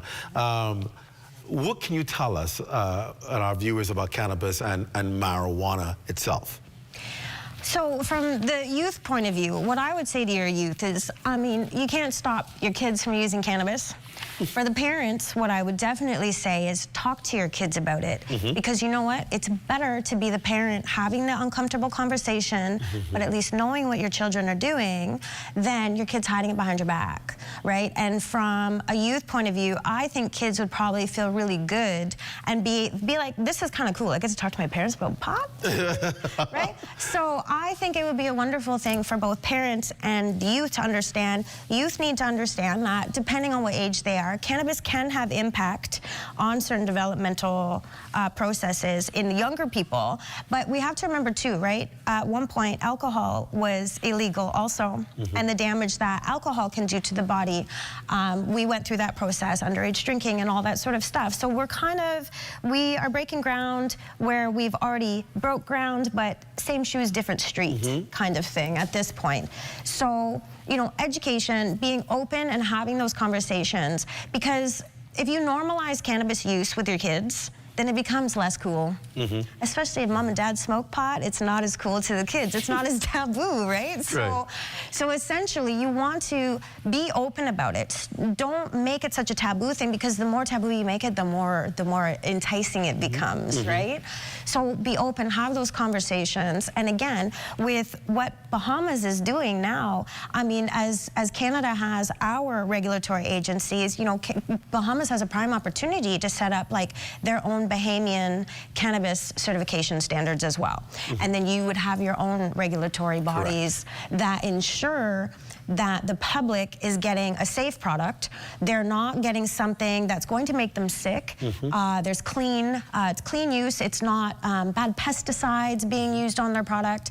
And that's why, you know, the opportunity that your country has right now for doing the legalization of cannabis is so exciting for someone like me who's watched other countries do their legalization, and you're at the groundbreaking point, and your location, your geographical and environmental locations set you up for something that could be so good for your people as well. I mean, the corporations can benefit from it, the government can benefit from it, your people should be benefiting from it as well, right?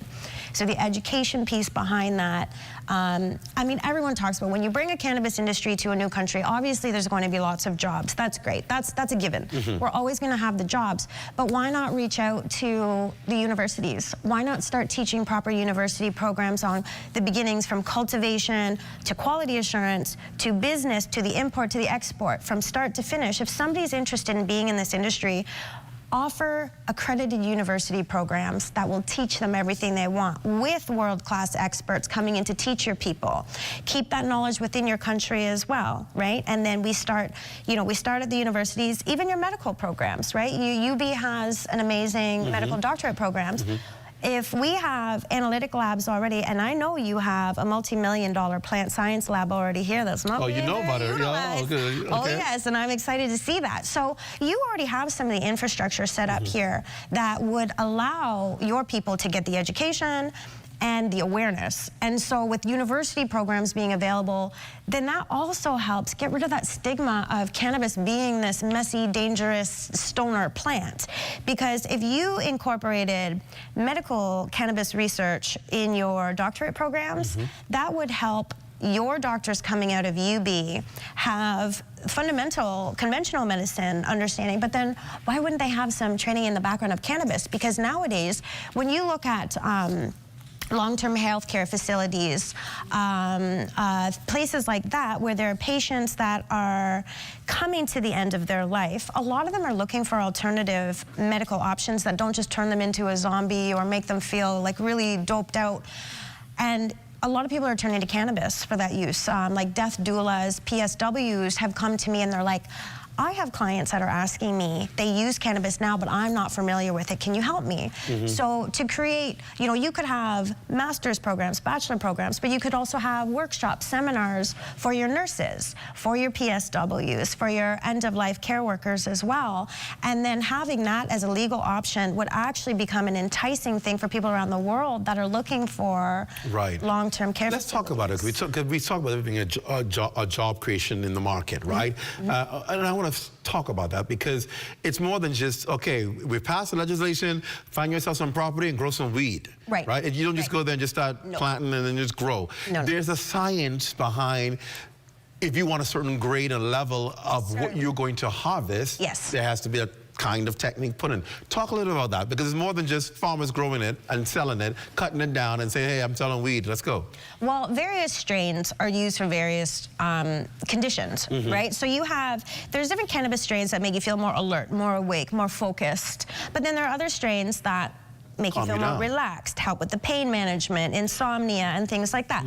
So teaching people to understand the difference between what, I don't like using the terms indica and sativa because they don't fully apply to how the plant actually works. Those are older terminology before we understood the plant as much as we do. But when it comes to understanding, if you have anxiety, a sativa might not be for you because the sativa is going to lift you up a little bit more. And if you have anxiety, you don't want to have a high THC content either. You want more CBD because that's going to help mellow you out. So that's where, if people understood using different strains for different reasons. With my nerve damage, I have specific strains that help with when my pain's too high and I have nausea. If my pain's too high and I need to relax, I have a strain for that. If my pain's too high and I still have to work, I have a strain for that too.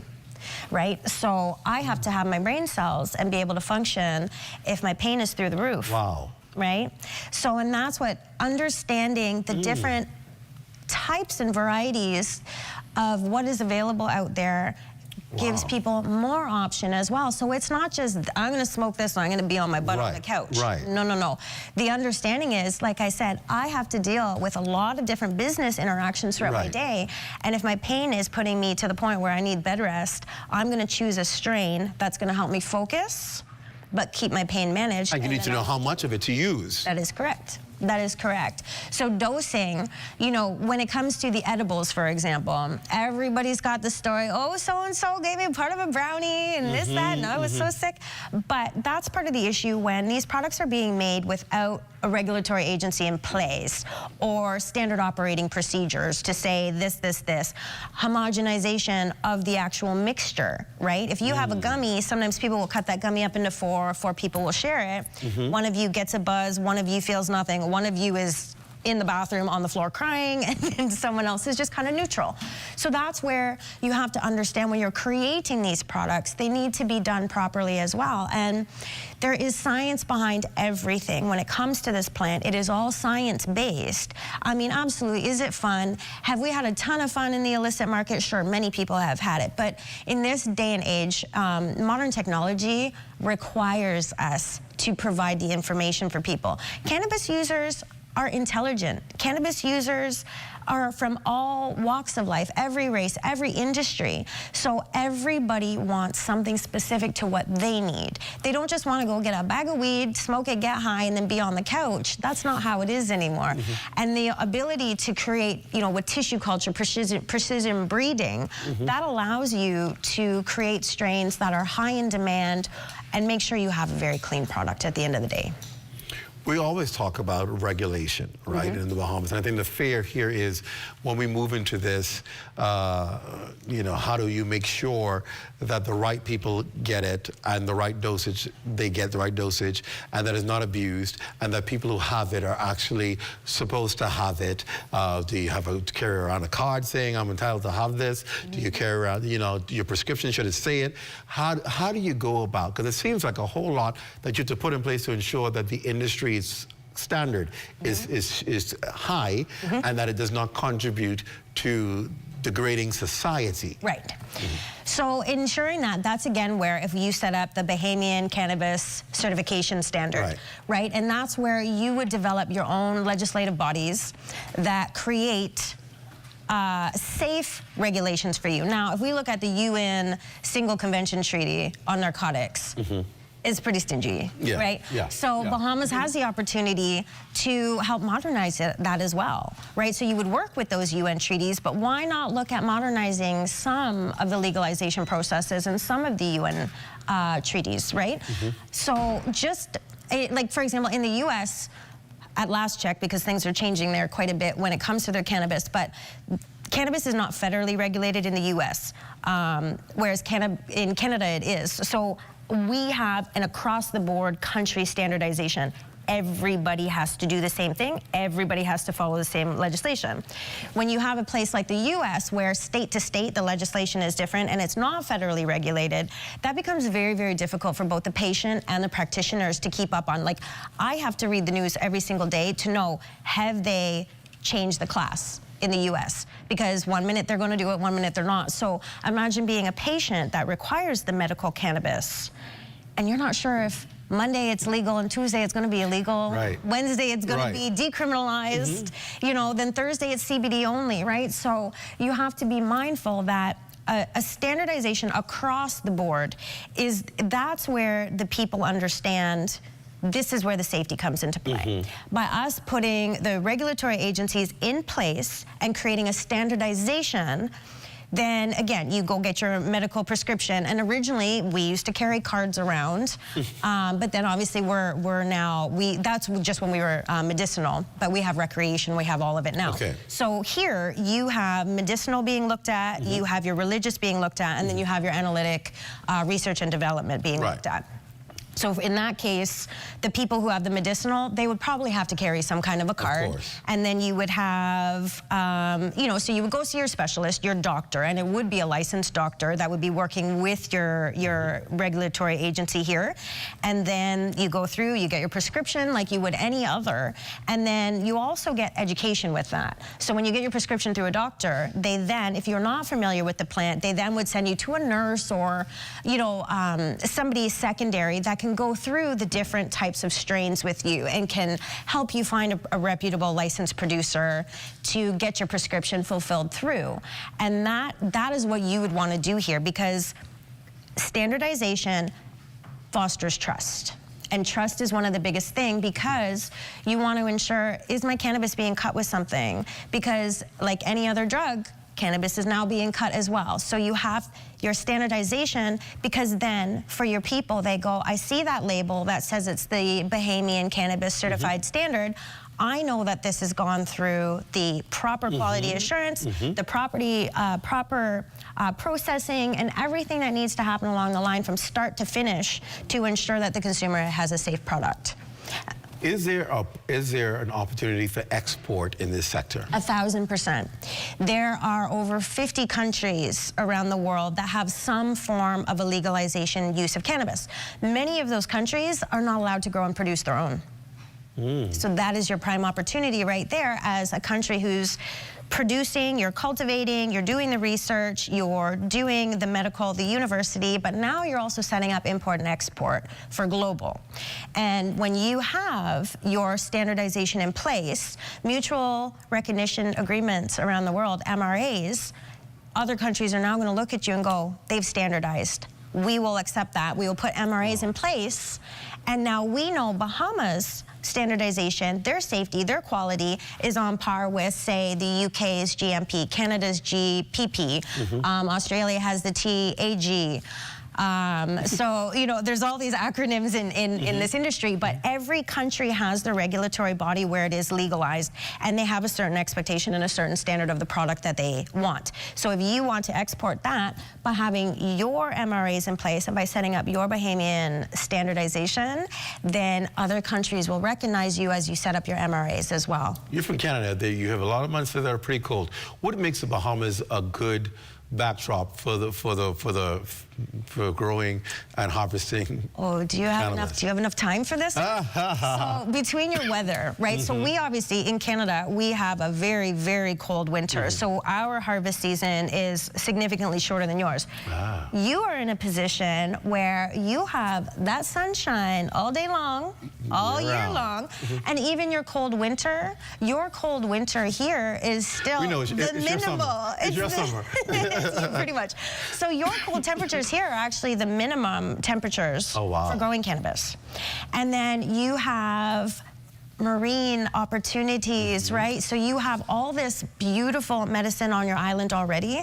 So why not start doing the research trials into your marine and your seaweed? How do those medicines interact with cannabis? How does all your local plant life here interact with cannabis too, right? And create some very powerful, powerful medicines under strict research and clinical trials, right? And then that allows for your people, because research into the use of cannabis within the Black communities for their medical conditions that are more predominant within Black people is hard to find. It is minimal, it is not very up to date, and it's not very in depth. So if the Bahamas takes this opportunity and runs with the research opportunities, you could set up with UB, you could set up some amazing, absolutely amazing research trial programs for your people, specific to things like sickle cell anemia, right, which comes with pain. So why not be able to set up an opportunity where you have medical research being done, because we all know about the medical discrimination that happens. So by setting up your own clinical research trials here, you're going to start attracting the attention of people from around the world, and you're also creating that sense of trust within the Black communities for medical care, medical research, and it gives Bahamians an opportunity to potentially participate in trials that they wouldn't have access to anywhere else. Wow, this is amazing. I knew, Solomon, we're out of time, but there's so much we could talk about, and hopefully we can get you back at some point to go into some other topics. But great foundation on what we need to hear, on what direction we need to go in. Thank you for your sharing your knowledge with us, and hopefully it won't be the last time. No, sir. I would love to be back again. Thank you. Thank you. Stay with us. When we come back, a look at a key figure in the world of finance. Bahamas Development Bank Chairman is here to provide some important updates that you should be aware of. We're back after this. Stick with us. After 30 years of banking, I've decided to take a leap of faith. I moved from banking into an untapped industry, which is manufacturing in the Bahamas. And now we are standing on 3 acres of land on which we're going to be putting the Bahamas' first end-to-end plastic recycling company, Eden Recycling and Manufacturing Company Limited. Eden has 2 arms, recycling and manufacturing. This is groundbreaking for us. It's never been done before. It really makes a difference, not only in the Bahamas, but even around the world. This is not just a project that we're doing so that we can make a couple of dollars. We want to make sure that it benefits those who come after us. In future generations, we hope that this is a small vision, that they will take it and they'll expand on it. We can have the formula for what it means to do end-to-end recycling in the Bahamas, in the region, and even if we have to export these ideas and thoughts and concepts even into the U.S. Covering the news seems easy, but We put thought into what we're doing. The Bahamas Tonight Access Now, here to inform, educate, and entertain. A new type of newscast featuring social media trends, news from around the islands, interviews with the people you like in our communities, sports, weather, and fabulous entertainment. That's a Bahamas Tonight Access Now with Marlena Leonard and LaDon Davis. 7:30, Monday to Friday. Only the sun covers the Bahamas better.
The execution of a newscast is serious business. From the assignment to the concept of the story, everything has to be precise, on point, always.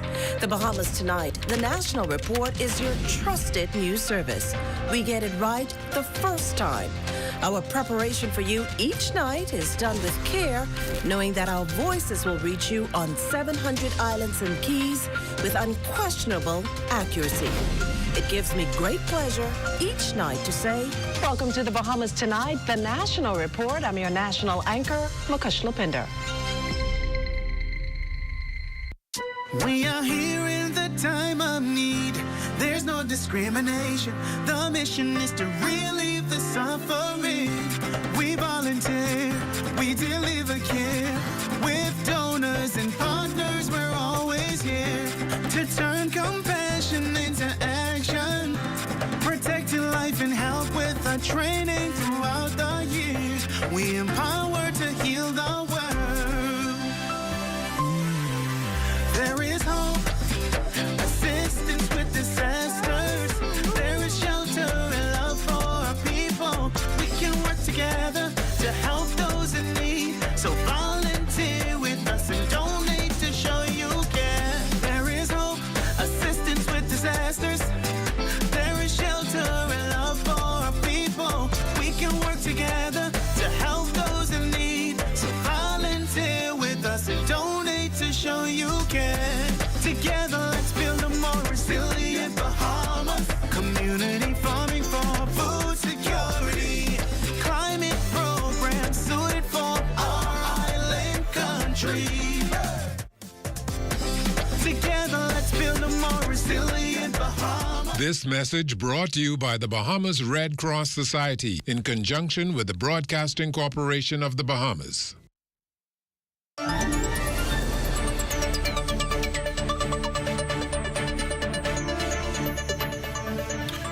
Welcome back to the show. Welcome back. Great to have all of you with us. Those of you joining us online, wherever you're watching from, on whatever platform you're watching from, in the Caribbean, Turks and Caicos, here in the Bahamas, or around the world. It's always good to have you with us here on The Rundown. Well, many would say my next guest is located at the intersection of finance, technology, and national development. He's also the chairman of Bahamas Development Bank, Gil Kassar. But in this segment, we're going to talk more about his other portfolio. He's described as a man whose forward-thinking approach is helping shape the financial future of the Bahamas. As an active contributor to the Bahamas Financial Services Board's FinTech Working Group and a member of the government's Digital Advisory Panel, he recently delivered a powerful speech at last month's Bahamas Business and Investments Forum in New York City, where he enticed potential investors to explore in the country's growing FinTech sector. And of course, he indeed is the CEO of Equity Group of Business Development Limited. We're going to focus our first segment on that particular investment opportunity and that company. Please welcome my guest back to The Rundown, Gil Kassar. Welcome. It's always good to have you, sir. Thank you very much. It's a pleasure to be here. So we were able to see each other in New York and at the Business Investments Forum, where we saw the Bahamas really try to put itself out there to the world, that we're open for business. First of all, how would you describe how that went? Absolutely phenomenal. It was a really dynamic environment. It was amazing to see the amount of local leaders and also private practitioners that came out, and so it was a very decorated room that provided a very eclectic and diverse as well as comprehensive outlook of all that the Bahamas has to offer as a prime jurisdiction where people can feel comfortable with investing. For people to sit back and say, well, you know, here we go, another talking heads meeting, another conference where lots of money is spent. These conferences are how relationships are formed. Talk a little bit about that.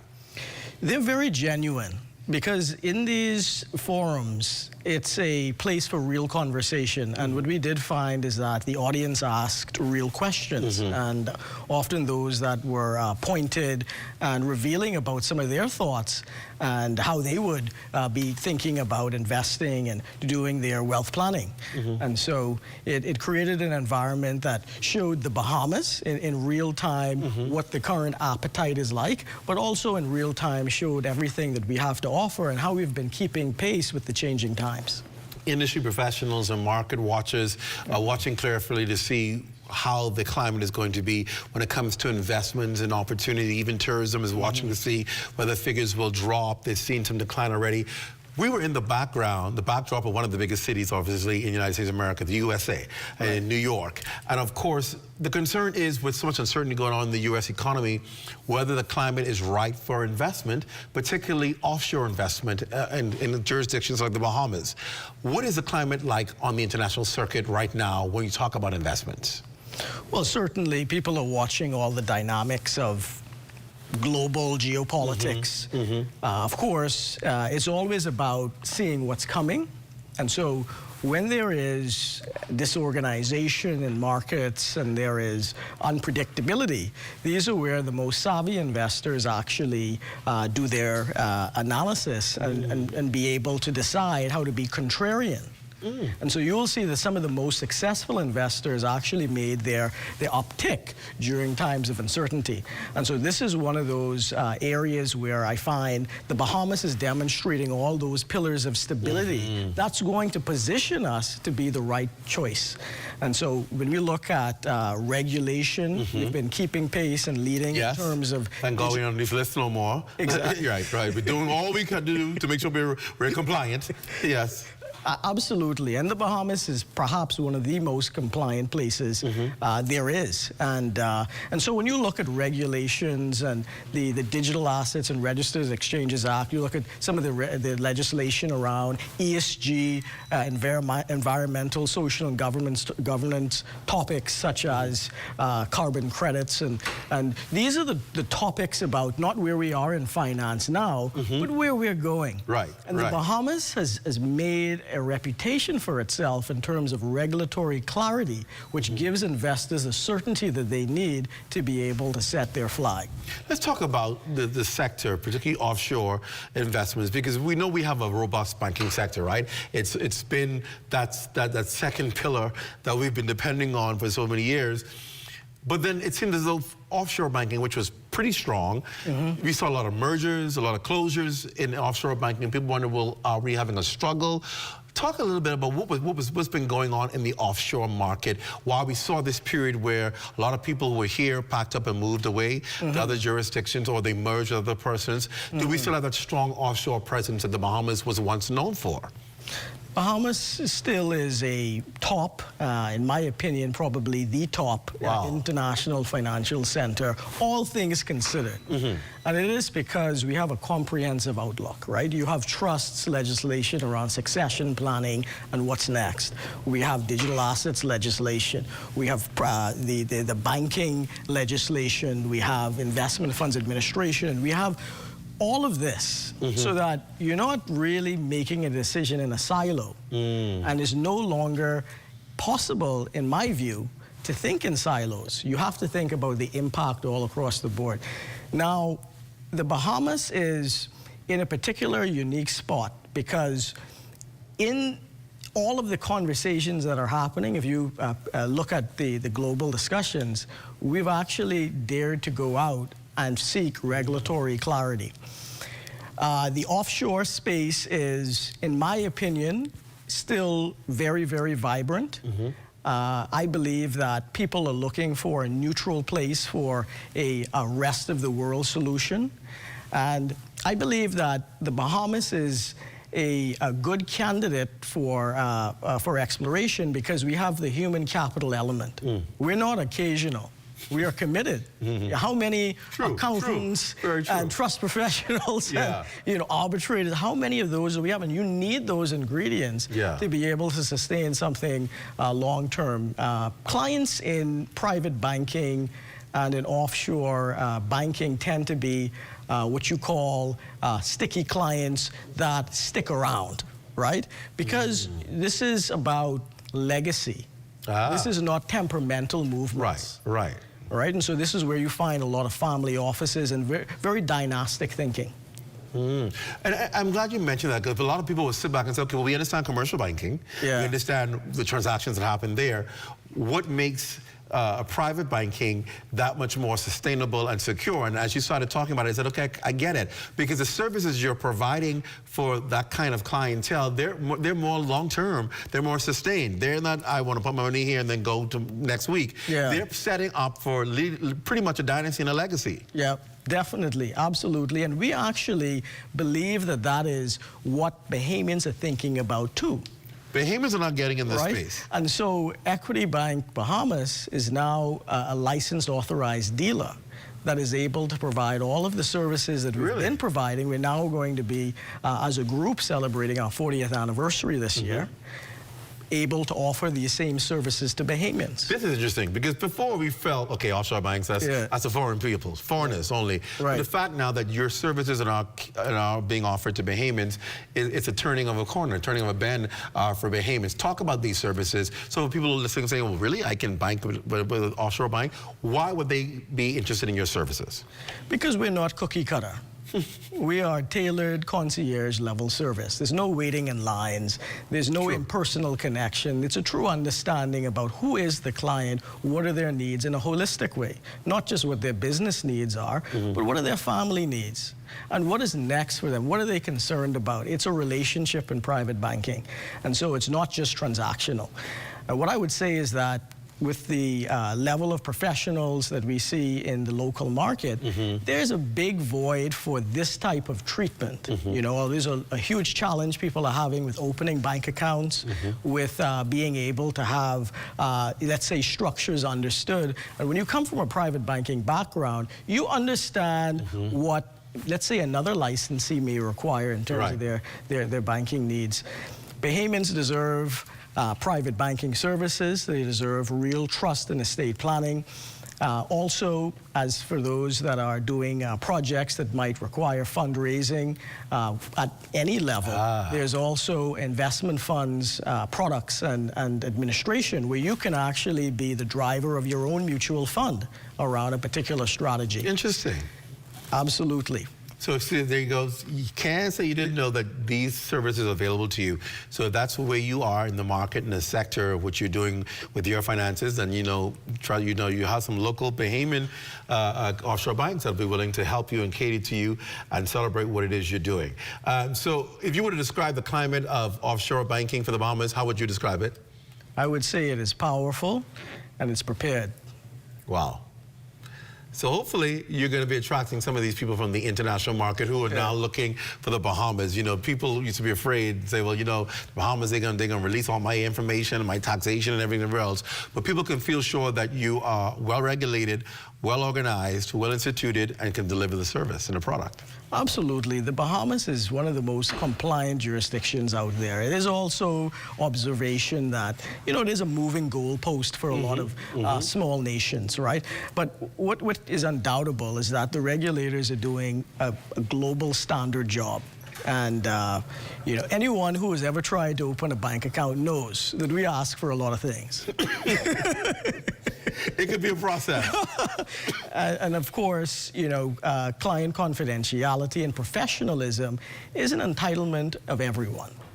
And so this is something that indeed, you are compliant, you tick all of the boxes, and the Bahamas is compliant for FATCA as well as CRS, and we continue to look at the global standard setters and to do our job, not only to participate, but also to lead those discussions.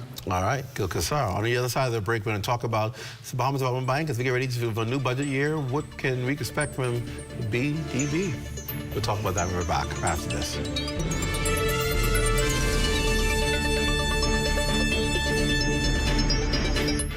Your home is your sanctuary. The last thing you need to worry about is rodents. Once they enter your property, they can be tough to get out.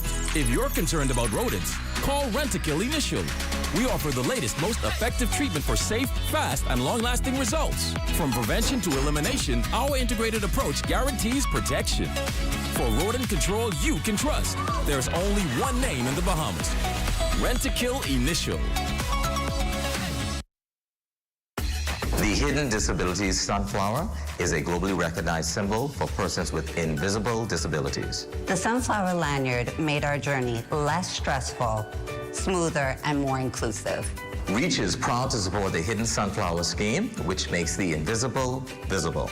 So far, the Nassau Airport Authority and the Nassau Cruise Port are Sunflower certified.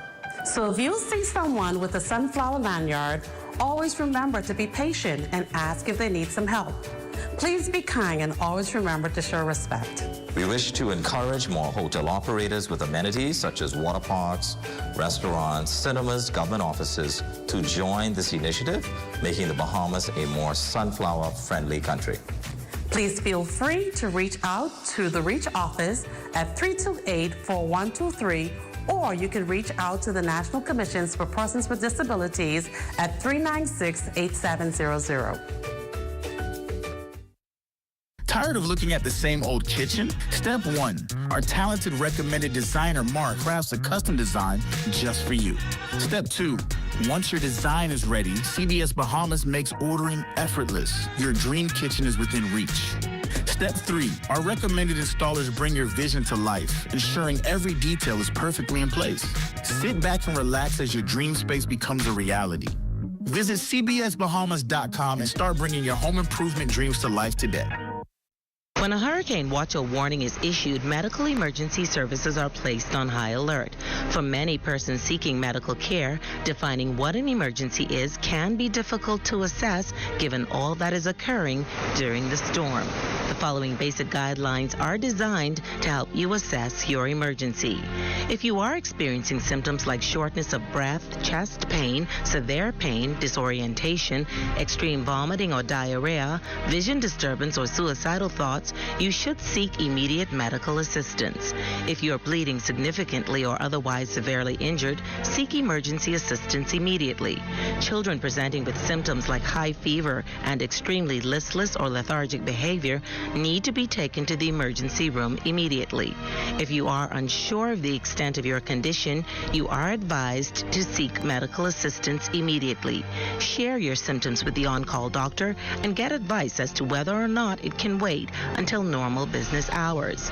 Remember, emergency care is not a convenient option for basic medical care during a storm. The Public Hospitals Authority encourages members of the public to use these basic guidelines to help decide on whether something is an emergency or not. The authority reminds the public that in the case of an emergency, always call 911 or head immediately to the emergency room. This message has been brought to you by the Public Hospitals Authority.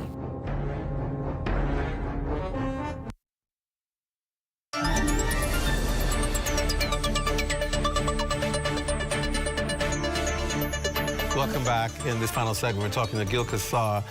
We talked to him in the previous segment about his role as CEO with Equity Bank. We're now talking about a group of companies. We're now talking in this segment about his role as chairman of the Bahamas Development Bank. And of course, we know that the new budget will kick in on July 1. And a lot of people are touting this as a budget that provides opportunities and for people, but the government specifically touting the fact that it's for the entire country, island by island, development for the islands. And so I guess I want to start there, first of all, with any initiatives the Bahamas Development Bank is pushing that will impact people throughout the islands, particularly on family islands. What are some of those services that you can provide for them, or opportunities for persons on family islands as the government is touting that that's what this budget will focus on? Absolutely. The Bahamas Development Bank is constantly looking at the various opportunities to assist, and whether it's the blue economy, green economy, orange economy, and really a plethora of different ideas that entrepreneurs have, we are looking to see how we can continue to foster those conversations. Of course, we do have the African XM funding available, and I got to tell you, applications continue to roll in. Oh boy, don't be sitting there waiting, y'all. Take advantage of it. And also what we're also finding is that not only do we need to focus on fostering the pre-funding preparation, but also on the post-funding support. And so this is a focus area where we are looking at, how do we build out a network of professionals that can be at the disposal of entrepreneurs who are funded to be able to stay on track. And beyond that, there's an obvious trend that entrepreneurs are seeking larger and larger amounts of capital, right? And so there's only so much that one particular financier can do for risk mitigation and also to be able to support a number of entrepreneurs. And so this has caused us to think about syndicate lending. And what does it mean to be able to perhaps look at assisting with a certain level and have that be conditional on other lenders coming in. And so these are some of the frameworks that we're thinking about, because the Bahamian market is extremely ambitious in terms of the manufacturing, the tourism projects, even the medical projects. It's just truly amazing to see the level of caliber of the entrepreneurs and how they're really not overly weighted even in just New Providence. You're seeing interest that's self-demonstrated by entrepreneurs throughout the archipelago. What are there particular businesses you're looking at developing, or business types that you want to develop throughout the family islands? Is there an understanding of what the needs are throughout the archipelago that we need to have more of to support local economies on family islands? Well, the way that we think is really data-driven. And so we've been focusing on measurement and evaluation and really studying what impact is driven. And that is able to instruct how we assess the potential success of a project. That being said, certain islands have been notably aligned for certain types of cruise traffic, and, other types of initiative that become more predictable in terms of what would succeed.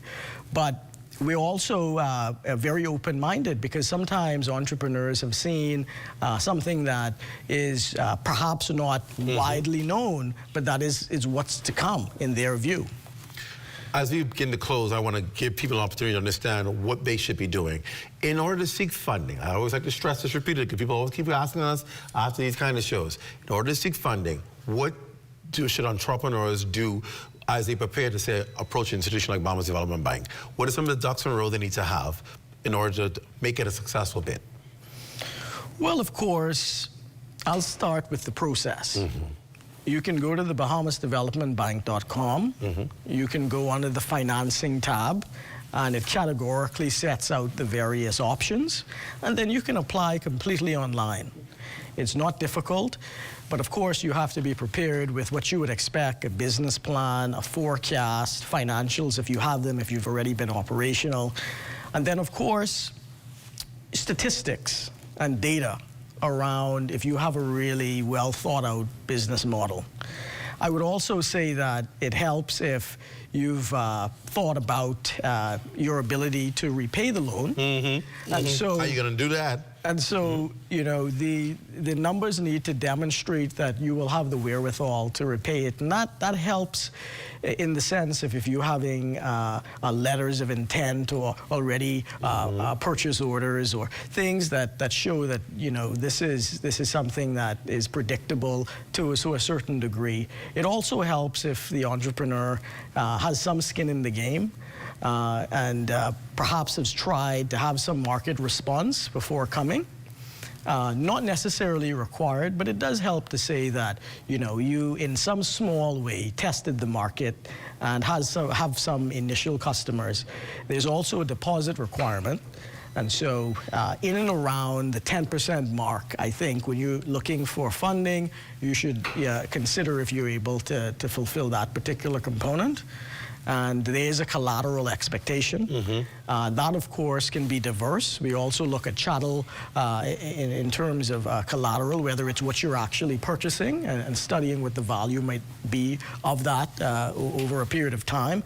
But then there's also the ability to get guarantees for funding in terms of what the SBDC has to offer, where there's a government guarantee behind the funding. And so in that way, instead of having to put up your own collateral, that government guarantee would essentially fill that spot. And so these are the things that you should be thinking about as you come for funding and exploring not just the opportunities that the Bahamas Development Bank has, but those by the Small Business Development Center and others. Yeah. Listen, it's been a pleasure always talking to you. I'm glad to hear that New York was a success, and I'm really happy to hear that the offshore industry is doing well, because that's a strong pillar of our financial sector. Yeah. And so some good news here today. Kil Kassar, always a pleasure. Thank you for coming on. Thank you. It's our pleasure. That does it for the rundown. Be sure to stay locked on the ZNS network for the Bahamas tonight at 11. It's a final newscast in the country with the latest news and information with Royston Jones. For all of us here at ZNS, I'm Clint Watson. Thanks for joining us. Good night.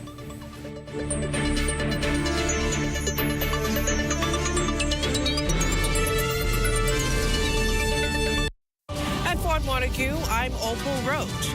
This is ZNS.